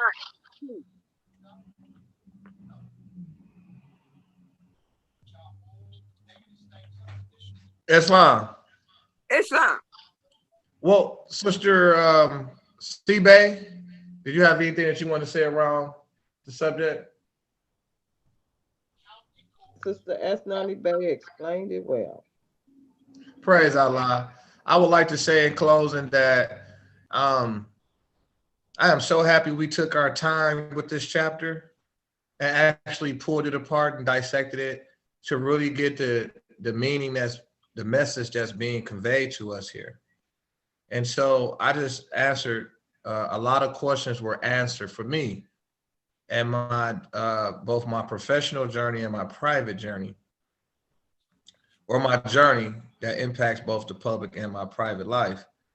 And when I find myself, like the prophet said, here, the heart of a man cannot attend at once to too many things.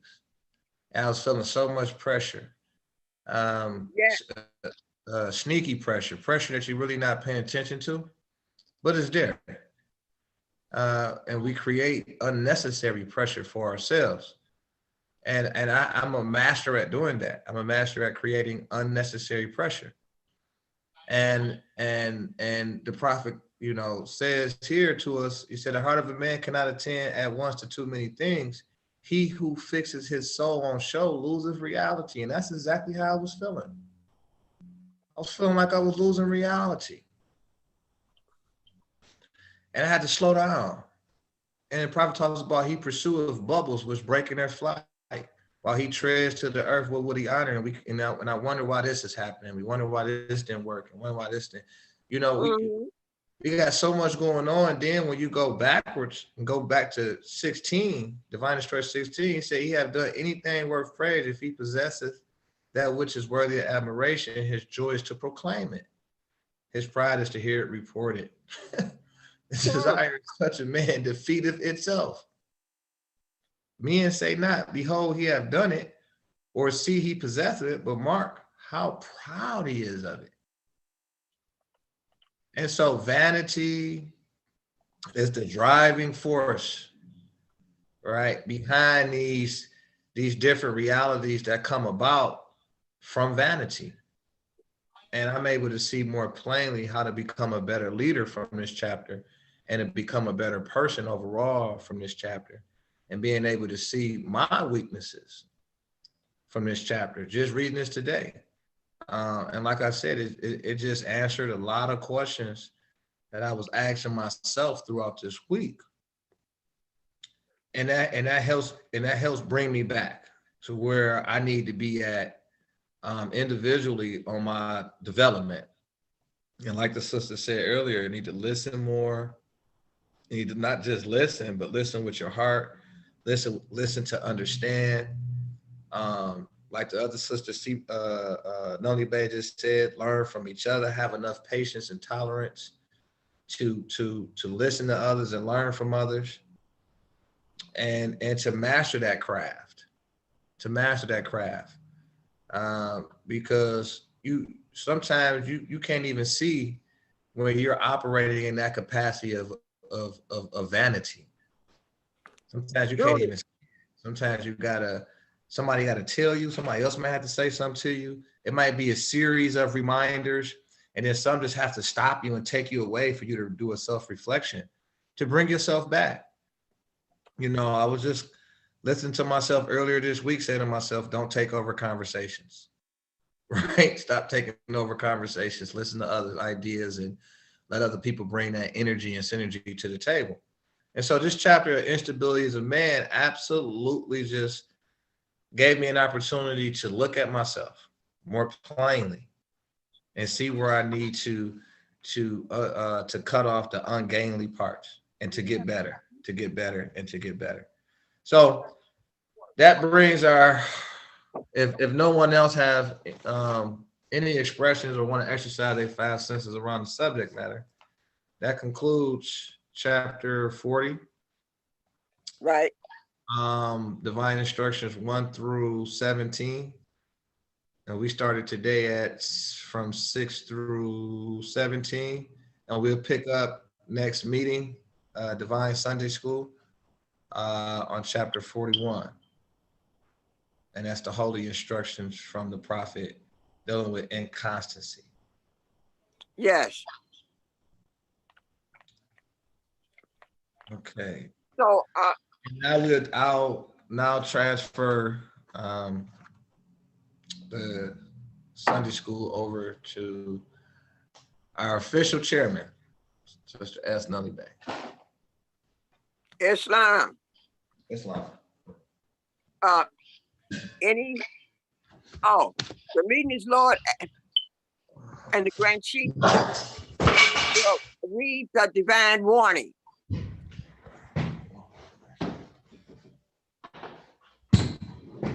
Islam. Islam. Give me 1 second here. My equipment is knocked over.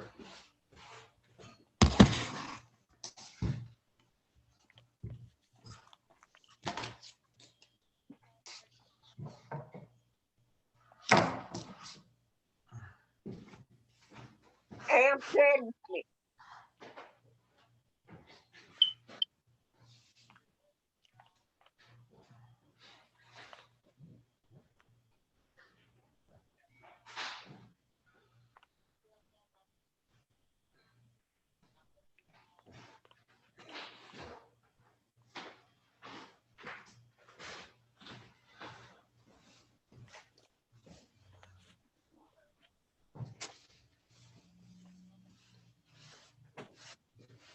Share it with me.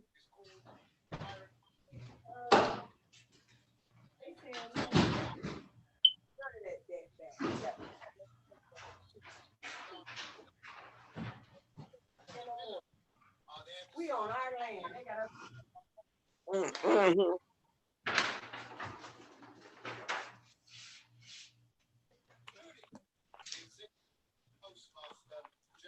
Islam. Islam.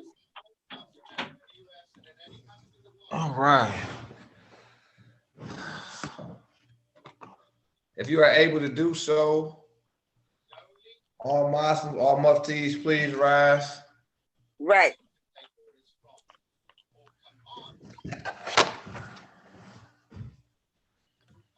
All right.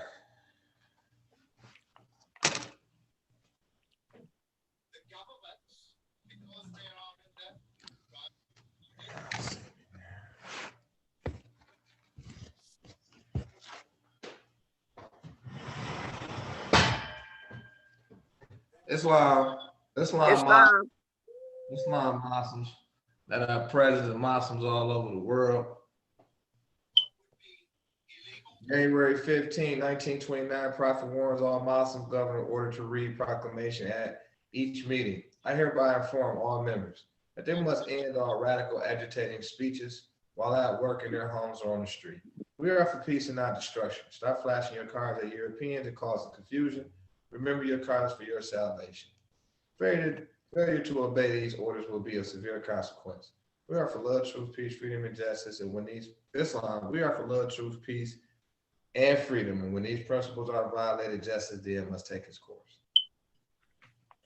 Any member or group of members who hold malicious feelings towards the temple or the prophet or violate the divine covenant of the Moorish movement will receive their reward from Allah for their unjust deeds. All true Moors will and must obey the law as laid down to them by their prophet. If they lose confidence in their prophet, they should turn in their card, buttons, cease wearing their turban or fez, or return to the state where I, the prophet, found them. This is a holy and divine movement founded by the prophet Noble Jew Ali. And if the prophet is not right, the temple is not right. The prophet, therefore, is sending out the divine plea to all Moorish Americans that they do their part in protecting their prophet and the temple. This is an everlasting movement founded by the prophet through the will of Allah to redeem his people from their sins. By order of Prophet Noble Jew Ali. Peace. Peace. All right. They gotta wipe out everything because of coronavirus. They finna reset everything. You don't have to pay. Islam. I'm sitting here watching. Islam. Boys. Now, brother, do you have the minutes of the last meeting that we had that was tabled? Oh, no, I'm not prepared. We're not prepared today to read the minutes. Yeah. Okay. So, somebody need to make a motion for the minutes to be tabled until our next meeting. Sister E.C. Bay, Islam, I can't hear you. I move, I should wait to be recognized. I'm glad you couldn't hear me because I had already spoke. I move that the minutes from the next meeting and the last meeting and this meeting be tabled until our next meeting. Can I get a Support, support or second? support, Brother P. Moselle. It was moved by Sister E.C. Bay and second supported by Brother P. Mousiel that the minutes and the financial report from our last meeting on the 27th of December and today be tabled until our next meeting. All in favor? Show by Heard the the motion. motion. Heard the motion. Ready for the question? Heard the motion. Ready for the question. Question. I have some unreadiness. E.C. Bay. Brother moderator of the meeting, I have a question about whether we are still on all the various platforms right now that the meeting has been lowered. And if so, is that appropriate? It doesn't need to be answered today. That's just a question, I think, after the public part, or, you know, I'm just putting that out there for consideration. Also, when there's discussions in the background with others who might be in your house with you or whatever, or in the same room with you, please mute your phones. That's very inappropriate. Mute your phone when others are discussing with you in the background. Those are my only comments. Okay, I was looking for that little sign that. It's right at the bottom of your phone. If you hit your phone, it'll just appear. If you tap your phone, rather, it will appear. Yeah, I see it now, sister. Thank you. Yeah, because that's, you know, that's disrespecting what we got going on. Truly. Well, heard the motion. Ready for the question. Question. All in favor? Show by the motion made a voting. All in favor.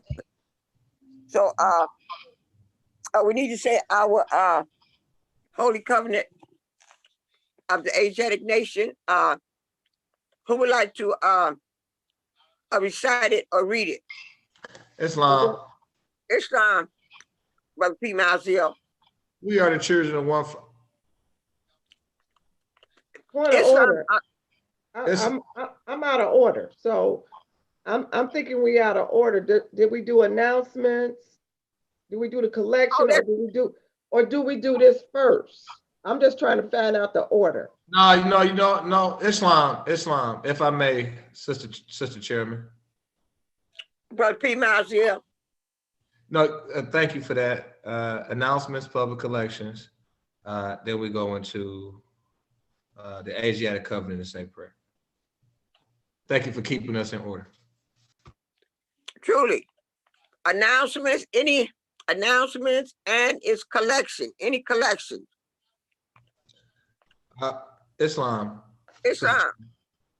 I do have an announcement. We was able to launch successfully 3 programs, 1 in November, 2 in December. I have a full written report to submit to the Office of Secretary and to the other officers, just as a routine, normal practice to make sure everybody know about the activities from the Grand Sheet and the Temple 13. And actually, maybe in the future, we can put together some kind of formal newsletter not to be nothing extensive, but just something basic to kind of get us going in the right direction instead of just, trying to use, if it's, keep it brief here in a business meeting, more detailed, but I think it should be fair enough to put together some kind of newsletter because it is a lot of activities. And we do have a good team of people pulling from all sides to, just to help get us going in the right direction. And so we were able to successfully launch the little basketball Islam, the basketball academy from out of our Moore Tech University, which is administrated under our Ministry of Youth Development, basically. So we was able to get 4 hours of 4 hours of gym time in the month of this past month, and it cost us roughly about $240. But it was successful. We got some pictures, some content, some enrichment activity, some things going in the right direction for us to collect the data, put it on paper, and just have proposals ready to go after different grants and stuff like that. It helps us gets us going into the right direction. So it was fun. Most importantly, it was healthy, and it was fun. It was healthy and fun, all of that combined. Now we know we got some identified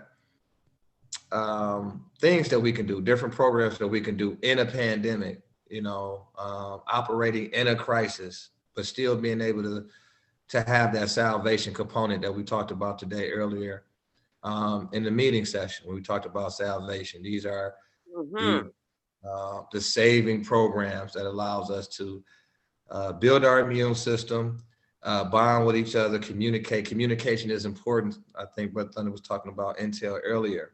It brings people together and have those conversations, and we continuously feeding off each other in that network. So we was able to get the Ministry of Youth Development, some programs going, some activity going towards the end of November, and a few activities in December. So we had a great activity on Monday of last week and Friday. So it seems like something that we can do maybe twice, maybe 2 to 4 times a month. I can see that happening and incorporating not just the basketball. Basketball is always the beginner piece. It's just the easiest thing to put together: a ball, rim, and people. It's a universally fun sport or activities. But I'm really looking at the volleyball and the tennis. I was on Sister C Bay earlier in the week trying to get her excited about getting out there. It ain't working too well. I'm still trying to figure it out. I said, listen, I'm doing my best to try to figure out some activities that I feel like everybody want to participate. It's not we got to be creative in a pandemic, right? We got to make sure it's social distancing and, just basically safe to everybody's comfort, safe. Like I noticed C-Bay definition of safe might not be fully my understanding of safe, right? Her safe might be mask, social distancing. So I still want to be able to create activity that accommodates her and her ideal of safety. That's important to me as well, to try to make sure that we have an all-inclusive administration that can think outside of the box. In fact, throw the whole box away. So we are doing our best and focusing on activities that can Sister Esnali Bay all the way down to Lil Siraj can participate in, right? And so don't believe me, it's doable. It's doable and it's gonna be fun. The whole point of it is it's fun. As long as we having fun, we not stressing, and we doing something that's industrious at the same time. So the announcement period was about the basketball academy we got going Monday. We ran it on Friday, and so it's something that we're gonna be able to do more activities of. It's not a big rush, so don't everybody get overly excited, but it's just small things that we can do and say, okay, that works. And we can look at what works and then what don't work. So that was pretty cool to announce on. I'll have more announcements coming in the future here, as we pick up steam, moving into the Prophet's birthday, which is next Friday, and the Moorish New Year's, which is the New Year's Eve is on the 14th, and that's on a Thursday going into a Friday, which would be January 15th. So we got the Prophet's birthday on the Friday, and also we have the Moorish New Year's on a Friday. So that's how you know that's a holy day for sure. I wonder how many times in the last couple decade has we got that kind of alignment where we got stuff dropping on the sevens on a holy day for all Muslims. So I did look at some venues, but I have come to the conclusion that, you know, we don't have to try to, you know, do something outside of our means to do. So it could just be some, you know, simple. Temple 13 members and officers can come together and just do something simple, whatever that may be. Whether it's a virtual thing where we gather and, you know, do our whatever the best that we can do, and we want to meet and have a dinner or something. But my whole point is, let's just come together and celebrate and do our best. It's you know, with everything that's going on in the world, let's just keep it simple at the end of the day. Simple is good. Simple has been more effective than anything else. So if there's any ideas or suggestions, you know, feel free to let me know. If not, let me know. Either way it go, I support you. Well, in response to suggestions, as I indicated, I don't have a problem with saying it right here and now. I am not gathering. I'm, you know, both of those are Fridays, and I think we need to have some very powerful speaking and teaching at our Friday night service. That's what I think should happen. But you know, I'm one person. Peace. Yes, sister, can you repeat that? Again, I was distracted. I'm thinking that what I said was, I think that we need to do our virtual Friday night service and do some speaking. And you know, the ministers prepare to speak and celebrate the prophet's birthday through our Friday night service due to the conditions that we're still dealing with. Um, I will not be attending any functions where people are gathering. I will just, I'm not participating in that. That's me personally. And that's just my opinion. And that is my recommendation. This is the first year of this administration. And this administration is going in a pandemic. And I don't like to lose sight of that. I think it's dangerous and unsafe for Truly, people to be gathered up. That's all I'm saying. I'm not trying to convince anybody else on how to celebrate. I'm just sharing my opinion. This pandemic is real. And so that's all I want to say. Peace. peace. Islam, it's not an opinion. That is what the issues are right now in this government. It's just what you said, Sister C. Bay. Is our special meeting still on for Tuesday at 5 o'clock? We had said before. Brother P. Malzia and Sister E. Bay, E.C. Bay. I'm available. So Brother P. Malzia. Is that an announcement or we're still in announcements? yeah, we postponed to this Tuesday. Okay, I'm just cool. trying to find out if you are available. Okay, Where? yes. And where? If we at your house, it has to be cleared out. Well, no, you know what? You know, people stay here, you know, Adam, stay here. You know, we can have it at the office there. Yes, let's have it at the office then. Praise Allah. Praise the Lord. So if all is said and done for today, now it's time for us to, Oh, Islam, I do apologize, Sister Chairman, if I may. yes, Brother P. Miles here.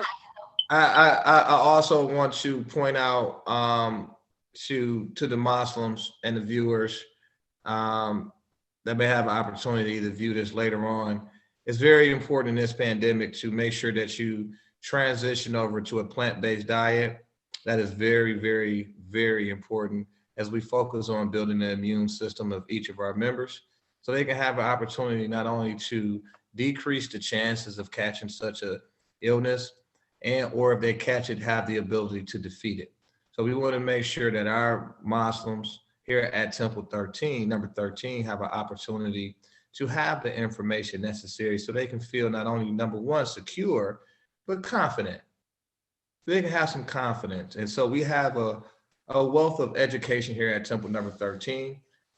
If anyone is interested in getting that education, you're welcome to email me and we can answer all those tons of questions based on holistic African science, or as we would say in the Moorish Science Temple of America, Moorish science, which has kept our people strong and healthy over hundreds and thousands of years through many of pandemics and all kind of plagues and illnesses, diseases, etc. So for eons now, we have been putting forth the remedies and the cures, the saving power from any disease or any evil, i.e. sin.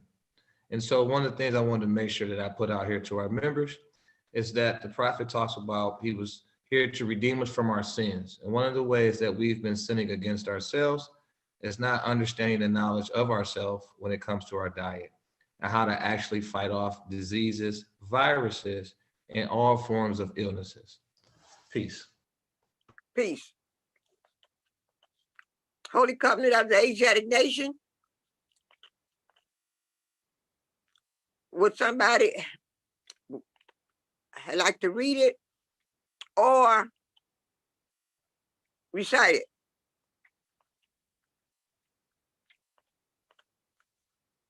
Ye are the children of one Father. Islam, I'm sorry, my phone was on mute. I would like to recite it if you would like. Okay, brother man. Ye are the children of one Father, Ye are the children of one Father, provided for by his care, provided for by his care, and the breast of one mother And the and the breast breast of of one one mother mother have given you suck. have given you up. Let the bonds of affection, let the Let the bonds of bonds of affection, affection, therefore, therefore, unite thee with thy brothers, unite thee with thy brothers, that peace and happiness that peace and happiness may dwell in thy father's house. may dwell in thy father's house. And when ye separate in the world, And when ye separate in the world, remember the relations remember the relations that bindeth you that bind you to love and unity, to love and unity, and prefer not a stranger and prefer not a stranger before thy own blood. before thy own blood. If thy brother is in adversity, If thy brother is in adversity, assist him. assist him. If thy sister is in trouble, if thy sister is in trouble, forsake her not. forsake her not. So shall the fortunes So shall the fortune of thy father of thy father contribute to the support contribute to the support of his whole race, of his whole race, and his cares be continued and his care be continued to you all to you all in your love in your love to each other. to each other. Peace. Thank you, brother man. All rise and face the east and repeat after the Grand Chief.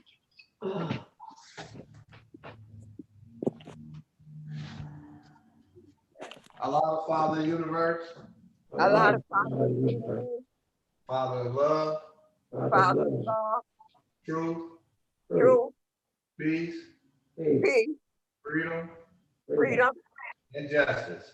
and and justice. justice. Allah is my protector, Allah is my protector, my guide, my guide, and my salvation. and my salvation. By night By night and by day, and by day. through his holy prophet, Through his holy prophet. Drew Ali. You are the Amen. Amen. Peace. Peace.